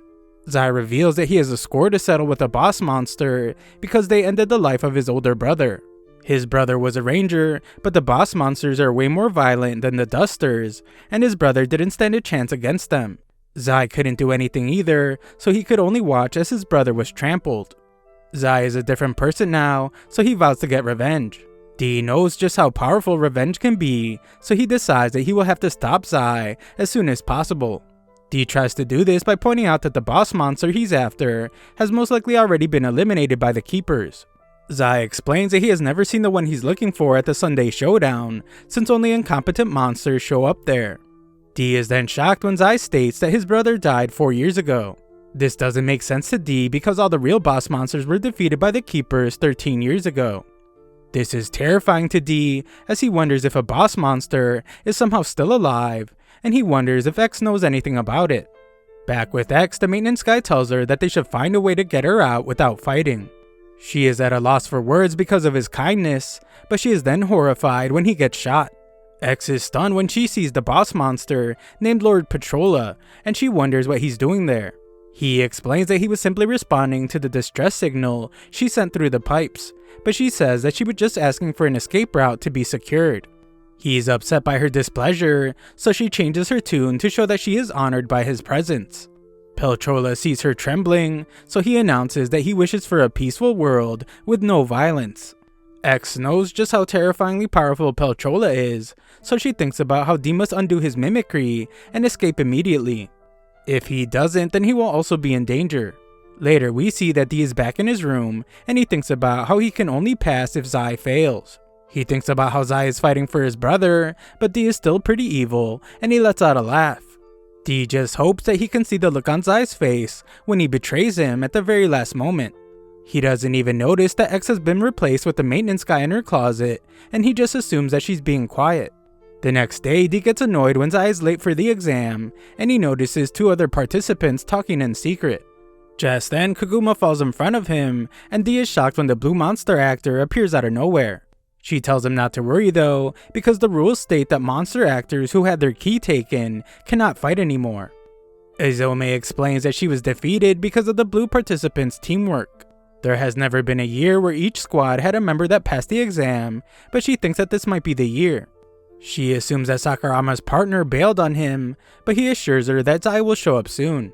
Azumi is glad as she reminds him that if he doesn't work together with his teammate, then they have no chance of defeating the monster actor. Sakurama reveals that he knows the true nature of the exam now, and it's cruel how they just want them to destroy each other. This makes Azumi wonder if Sakurama is hesitant to fight Zai, and if they are friends. Sakurama is insulted by the thought, and reveals his plan to go into hiding after they work together to defeat Tokita. Sakurama declares that he's not like the other participants, who love to act as allies of justice. He is desperate and the only one who's fighting with his life on the line. D knows that his actions will directly impact the future of the monsters, and there is no way that he will stop just because of sympathy.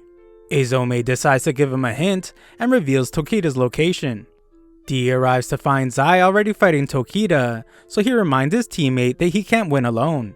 Zai completely ignores him, and we see that other participants are fighting Tokita as well.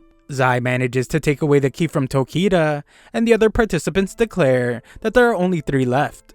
Sakurama demands to know what's going on, so Zai reveals that he knew that the exam was a battle of keys within the same squad. Because of this, Zai has teamed up with one member from each of the other squads, and he will be parting ways with Sakurama now. Sakurama calls Zai a coward, but Tokita explains that this is the entire point of the exam. The Rangers are not allowed to lose to the monsters even once. If they ever do, then humanity comes to an end. That is why the Rangers don't hold back at all, and they send the Dragon Keepers to the front lines. They are the 5 strongest members from each squadron, and they will do whatever it takes to achieve their goal. A look back shows that Azumi gave Sakurama a warning. She said the guys around him are way more desperate than he thinks they are. Sakurama goes to see the other abandoned members, and Angel realizes that she was just a burden to her teammate. She shocks Yamato though when she declares that the betrayal was unforgivable. Sakurama is furious as well, and agrees that it was unforgivable. Sakurama doesn't even care if he's a hypocrite. He thinks that it's okay for him to betray Zai, but Zai is guilty if he betrays him. Just then, Angel reminds them that they're allowed to take the keys that have been taken, so they agree to team up themselves. Sakurama goes to recruit Kaguma, who still hasn't moved from his spot on the floor, but Kaguma thinks it's no use. The 5 that already teamed up had the highest scores during the training period. Even if they teamed up against them, they have no chance of winning. Sakurama tries to encourage him by pointing out that he only lost once, but Kaguma becomes furious. Kaguma has completely given up on life as he questions what Sakurama knows about losing. Kaguma thinks about how he was just betrayed by his closest childhood friend, and he punches Sakurama in the face. Kaguma is shocked though when Sakurama begins to heal, and he says that no one knows what it's like to lose more than him. Sakurama declares that they should work together as losers, so Kaguma agrees. Just then, Sakurama is informed that the other group has just entered their 4th battle. He determines that this only leaves the yellow monster actor, so they go to confront Suzukiri.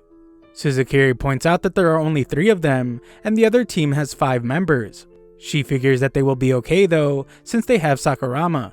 Suzukiri has noticed that Sakurama has been acting strangely, and him being so cautious around her earlier made her sad. Sakurama apologizes and asks her nicely for the key. She refuses to just hand it over, so they have no choice but to shoot at her. This does nothing to her, but Sakurama is impressed when Kaguma comes out of hiding and lands a direct hit on Suzukiri. Shockingly, Suzukiri managed to block his attack, and her shield prevents her from taking any damage. There are 5 minutes left before the second day ends, but their attacks are doing nothing to Suzukiri, and she is getting bored. Suzukiri decides to just lower her shield, so the team thinks that this is their opportunity to take the key. Suzukiri easily avoids their attack, and she surprisingly goes right for Yamato.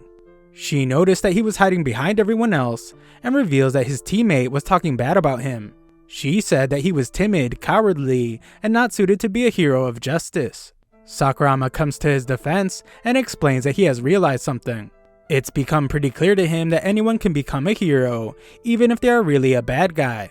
Suzukiri reaches for something, causing everyone to fear for Sakurama's life, but she just pulls out the key. Because of what Sakurama just said, she has decided to just let them have it. If anyone can become a hero, then she thinks it would be more interesting if someone like Yamato became a Dragon Keeper. Suzukiri wants to know what they will do after they become official rangers, but they aren't really sure.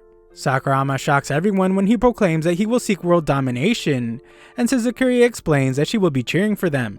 After she leaves, we shockingly learn that Suzukiri knows that Sakurama is actually Fighter D, and she thinks about how there are only 4 left.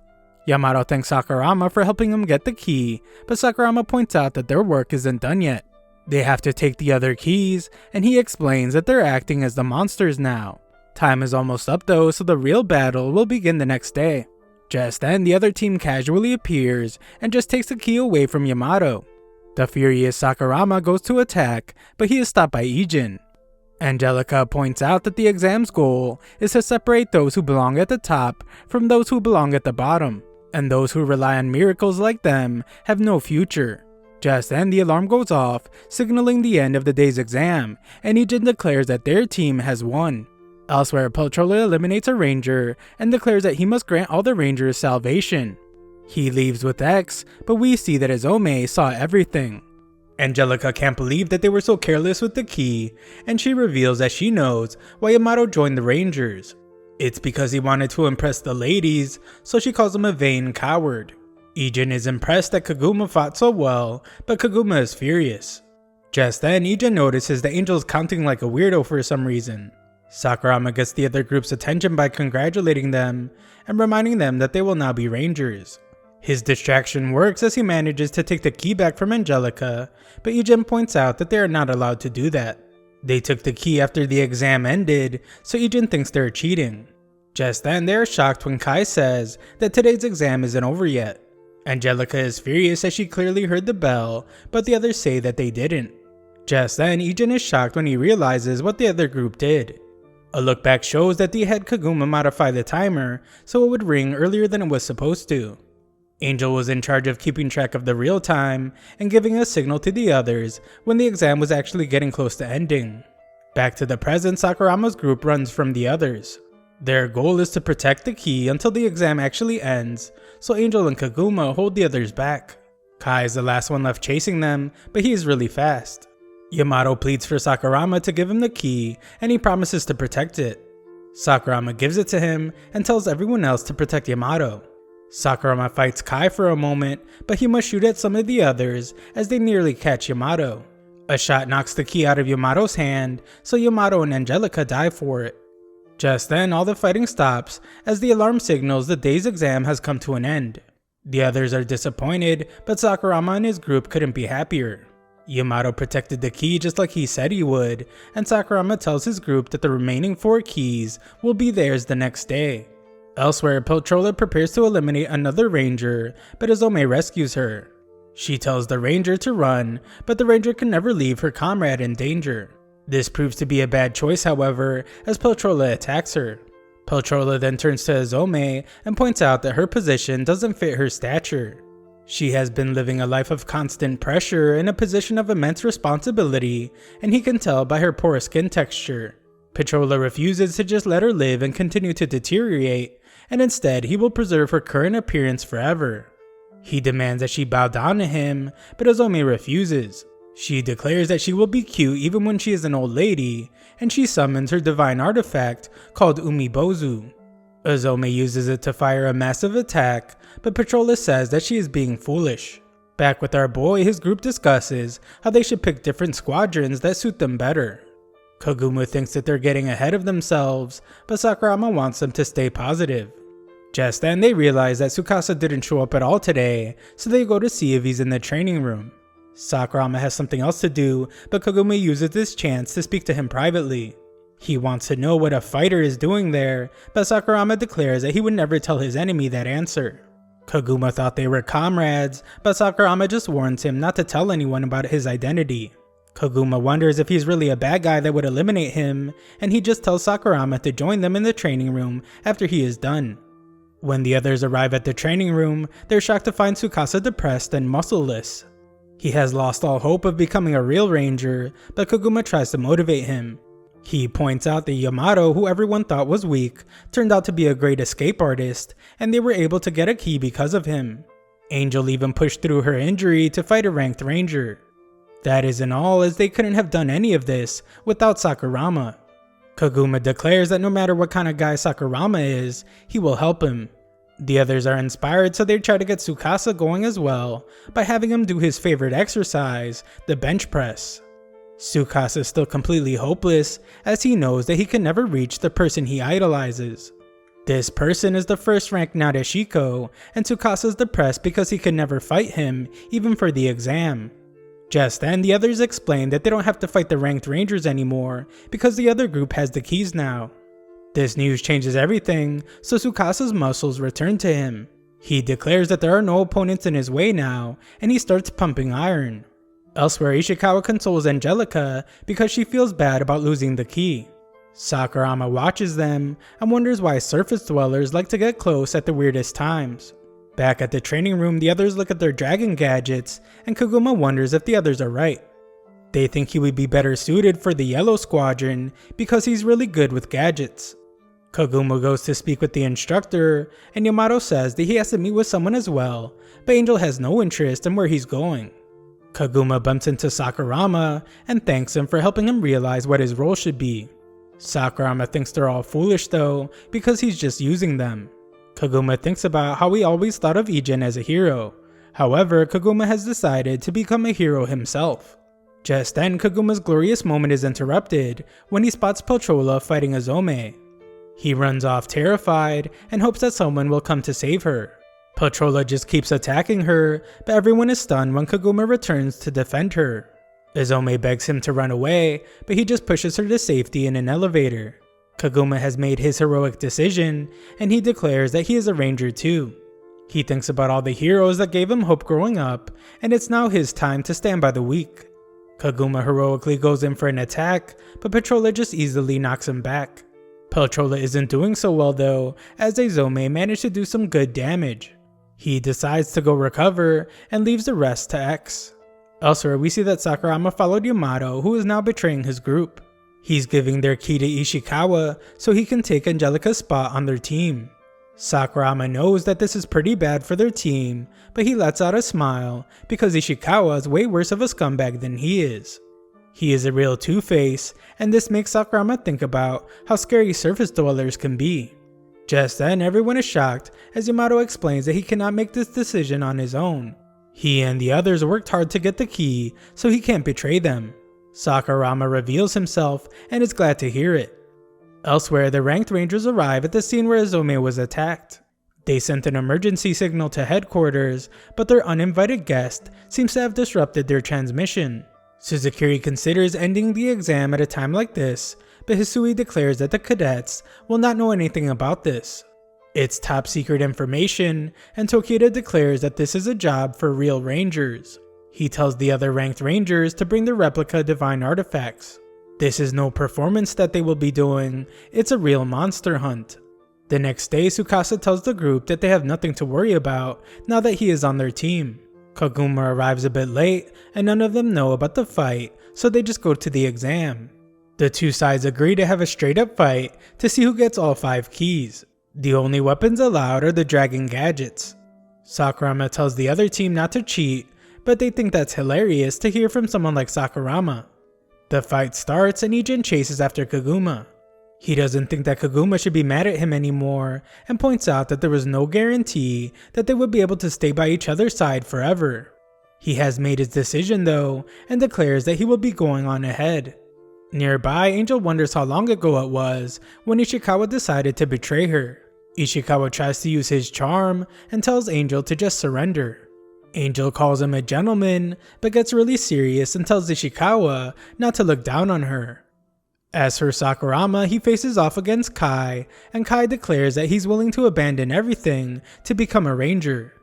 Just then, Sakurama states that he is confident that a boss monster did not eliminate Kai's brother. This infuriates Kai because no one believes him, and he thinks Sakurama is insulting his brother. D refuses to believe that a boss monster could still be alive because it would mean that the Dusters lived the way they did for the past 12 years for no reason. Kai vows to prove that boss monsters still exist, but Sakurama still refuses to believe him. Just then, Kai is shocked when Sakurama's dragon gadget unleashes an insane amount of power. Sakurama wants to make Kai regret not adding him to his team, and he is confident that his own team will win. A look back shows that Koguma took apart the dragon gadgets and discovered a third form aside from the sword form and gun form. This new form completely ignores energy efficiency and is only good for short-term combat. It's called the burst form, and everyone in Sakurama's team now uses it. Sakurama slashes about with it, and Kai can only run away. Sakurama laughs like a maniac, but Kai thinks it's cheating. Sakurama points out that it's still a dragon gadget, and he isn't breaking any rules. He declares that he has an ambition that he has to fulfill no matter what, but Kai interrupts him as he fires back. He shoots at a fire extinguisher to cloud the area, and Sakurama's attack sends him to the lower floor. Kai is in bad shape, so Sakurama tells him to just hand over the key and give up on his brother. Sakurama assumes that Kai was so upset by his brother's death that he created an imaginary boss monster to blame. Kai can't understand why Sakurama denies it so much, and he refuses to waver. He has heard the same words Sakurama is saying over and over again his entire life. The Red Keeper just dismissed Kai when he said the boss monster ended his brother's life, but Kai begged for him to believe him. The Red Keeper said that there were no records of boss monsters appearing outside of the Sunday Showdown. This guy was seriously evil, as he explained that Kai's brother just lost his life to some weak fighter. He piled on by saying that he was just not meant to be a ranger. Just then, Kai reveals that the boss monsters are not his only targets, and he wants to get revenge on the ranger force.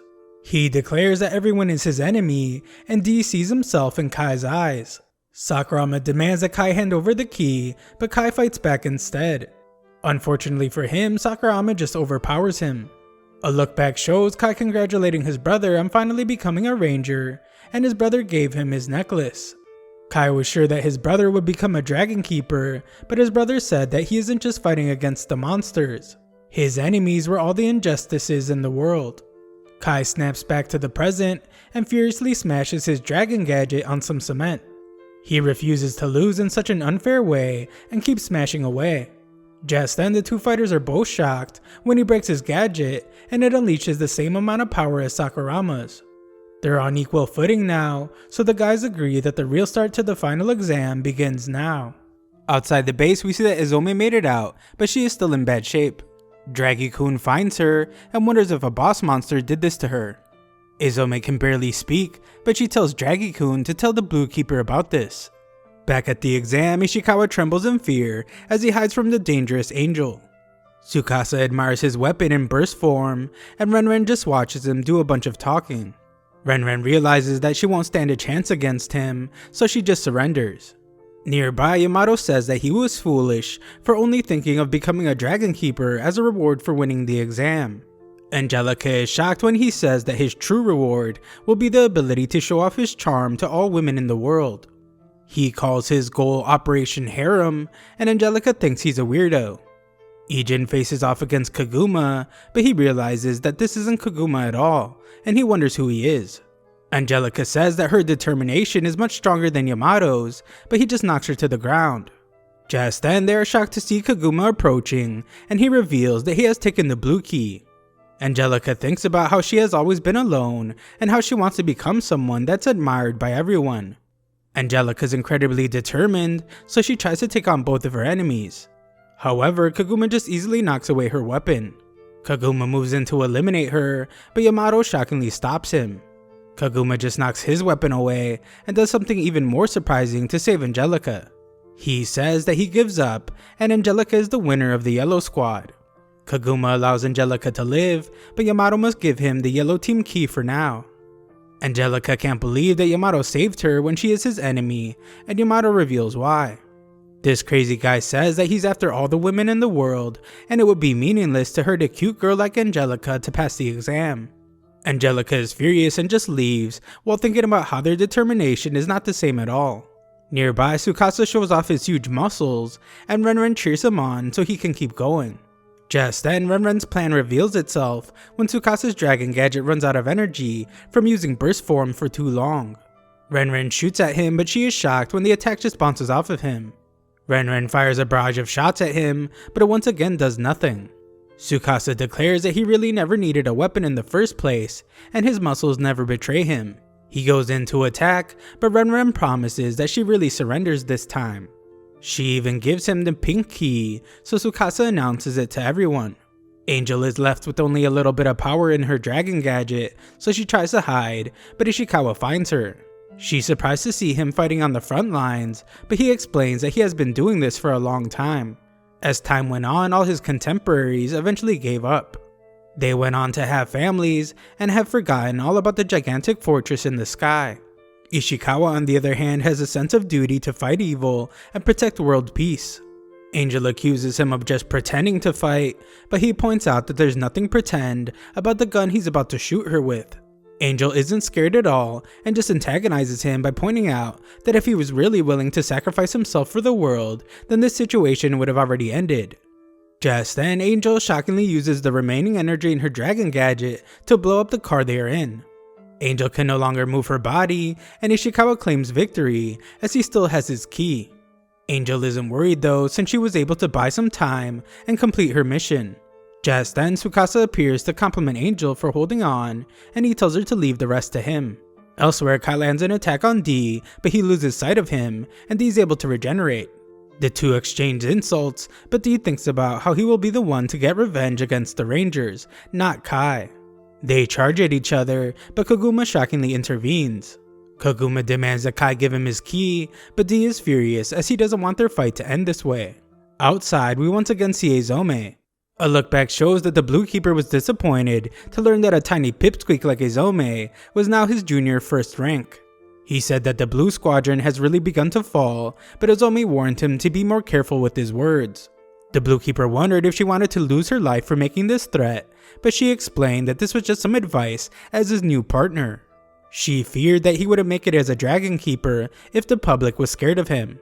Blue was furious that she thought of herself as his partner, but in the days after, she persistently followed him and acted as an assistant. She made sure that he kept up with his duties and tried to calm him down when he wanted to slaughter some evildoers. She took it upon herself to protect his image and told him that he was no longer allowed to talk in front of people. Her reason was that she didn't want him to be misunderstood anymore. Back to the present, Blue arrives to see how badly injured she is, and she calls him a true hero. She explains that the cadets are still underground and begs Blue to save them. Blue remains completely silent, so she remembers that she has to give him permission to speak in public. She does, so Blue gets a crazy smile on his face, and he uses his divine artifact's immense power to crush the ground. Water floods the underground garage, and the Blue Keeper appears before Koguma. He is furious as he figures that Koguma was the one that hurt his partner, and he declares that it's judgment time. Koguma runs away, but the Blue Keeper says that it's useless. D wonders what Blue is doing there, and he's even more shocked when he realizes that Koguma is actually X. Peltrola is still injured, so X's only goal is to protect him from being found by the Blue Keeper.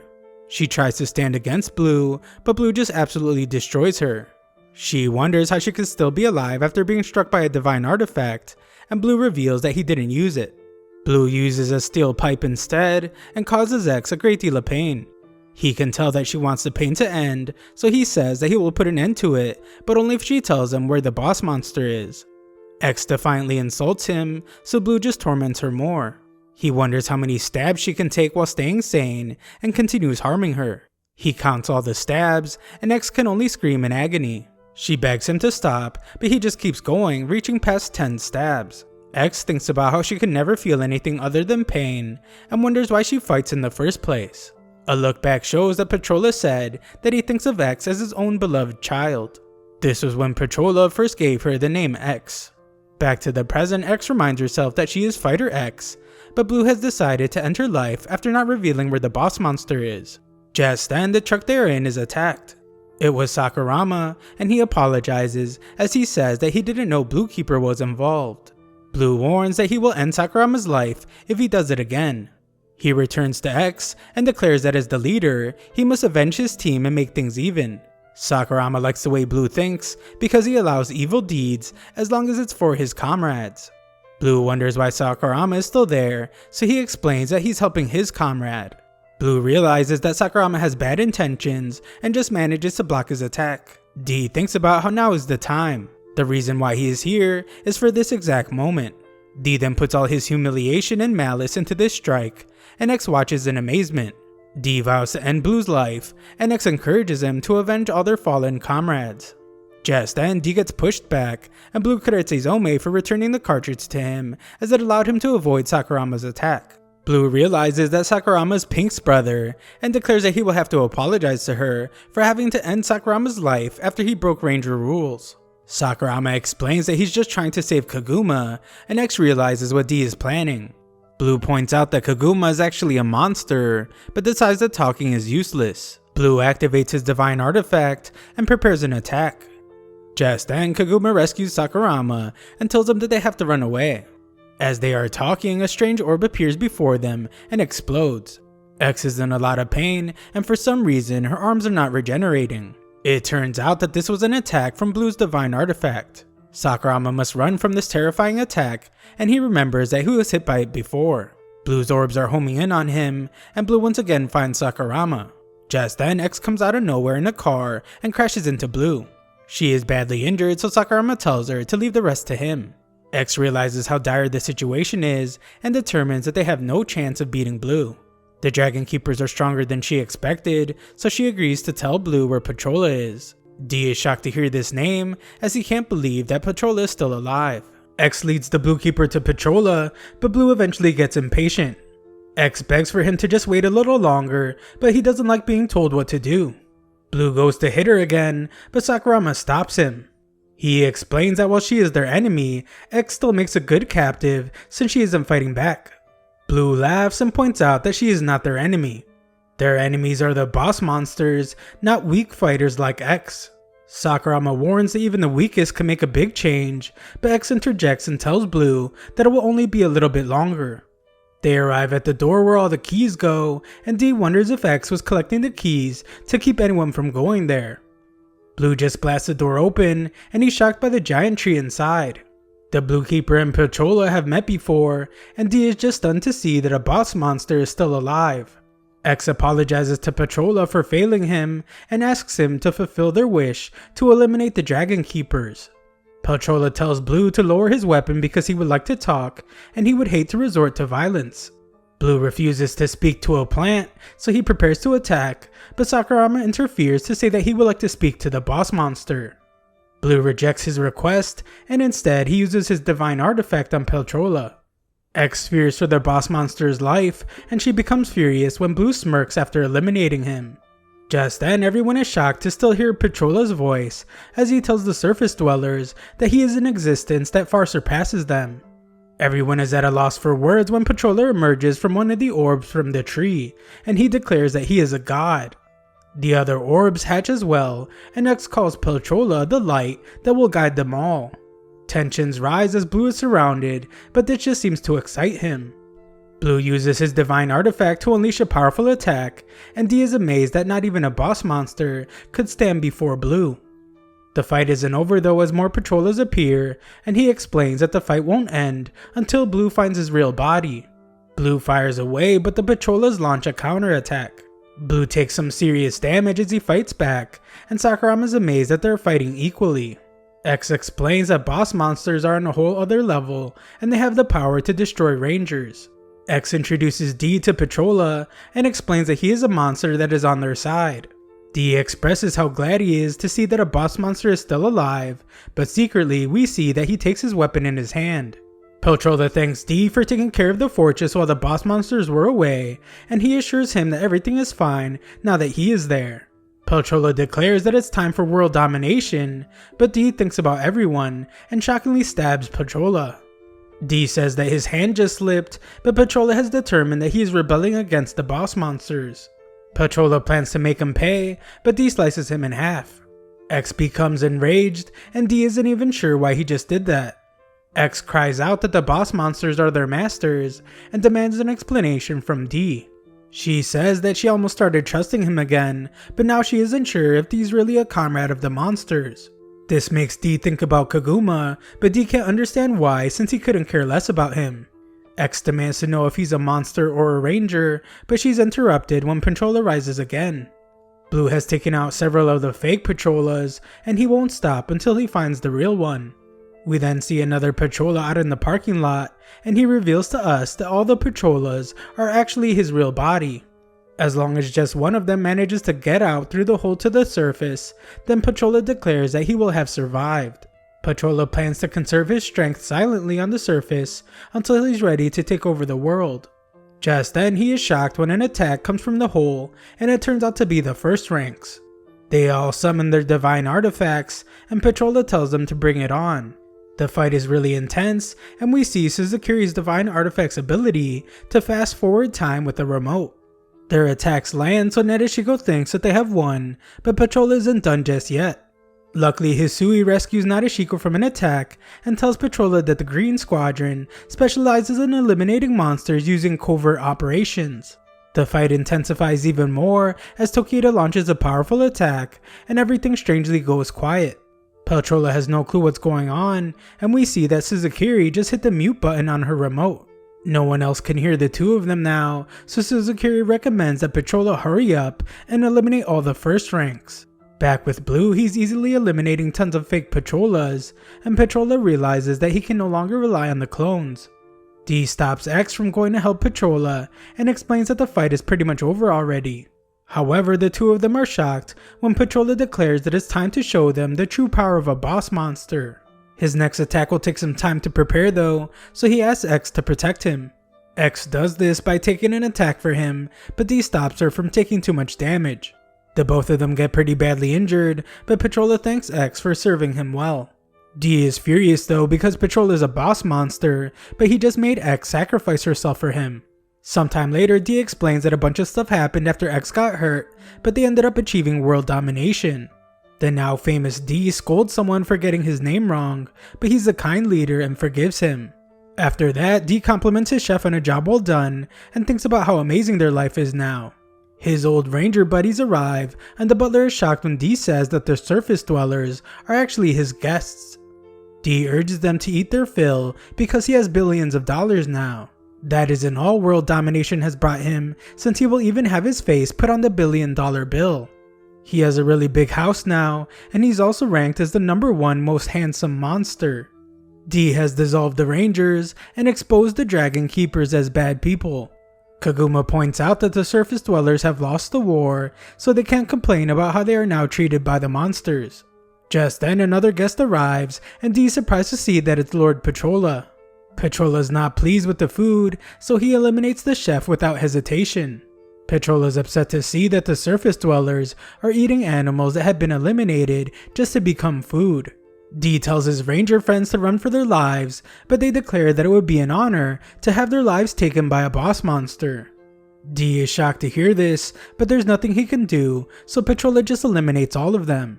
Sakurama appears to congratulate D for winning their bet because this is a world where the Rangers no longer exist. This is the world domination that D always wanted. D explains that this isn't what he wanted, but Sakurama points out that he just didn't know what would happen after the monsters dominated the world. Just then, Sakurama declares that it's not too late and D should give up on destroying the Rangers. Instead, Sakurama wants them to work together to fix the Rangers.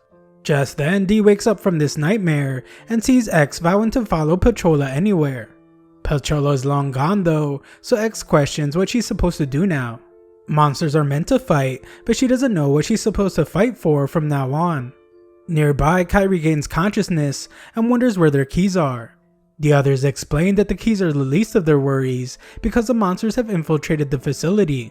The bell hasn't rung yet, so technically the exam isn't over, and Renren thinks they should retrieve the keys again.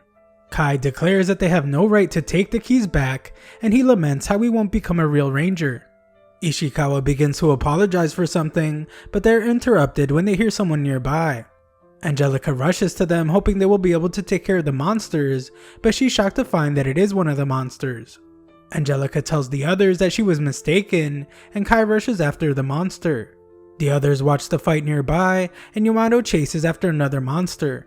Angel has no clue what to do at a time like this, and she is shocked to see that Tsukasa has returned to his powerless form.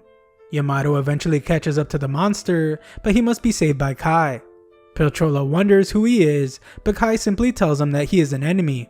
Petrola realizes that they are cadets and compares them to someone he calls the Lamb.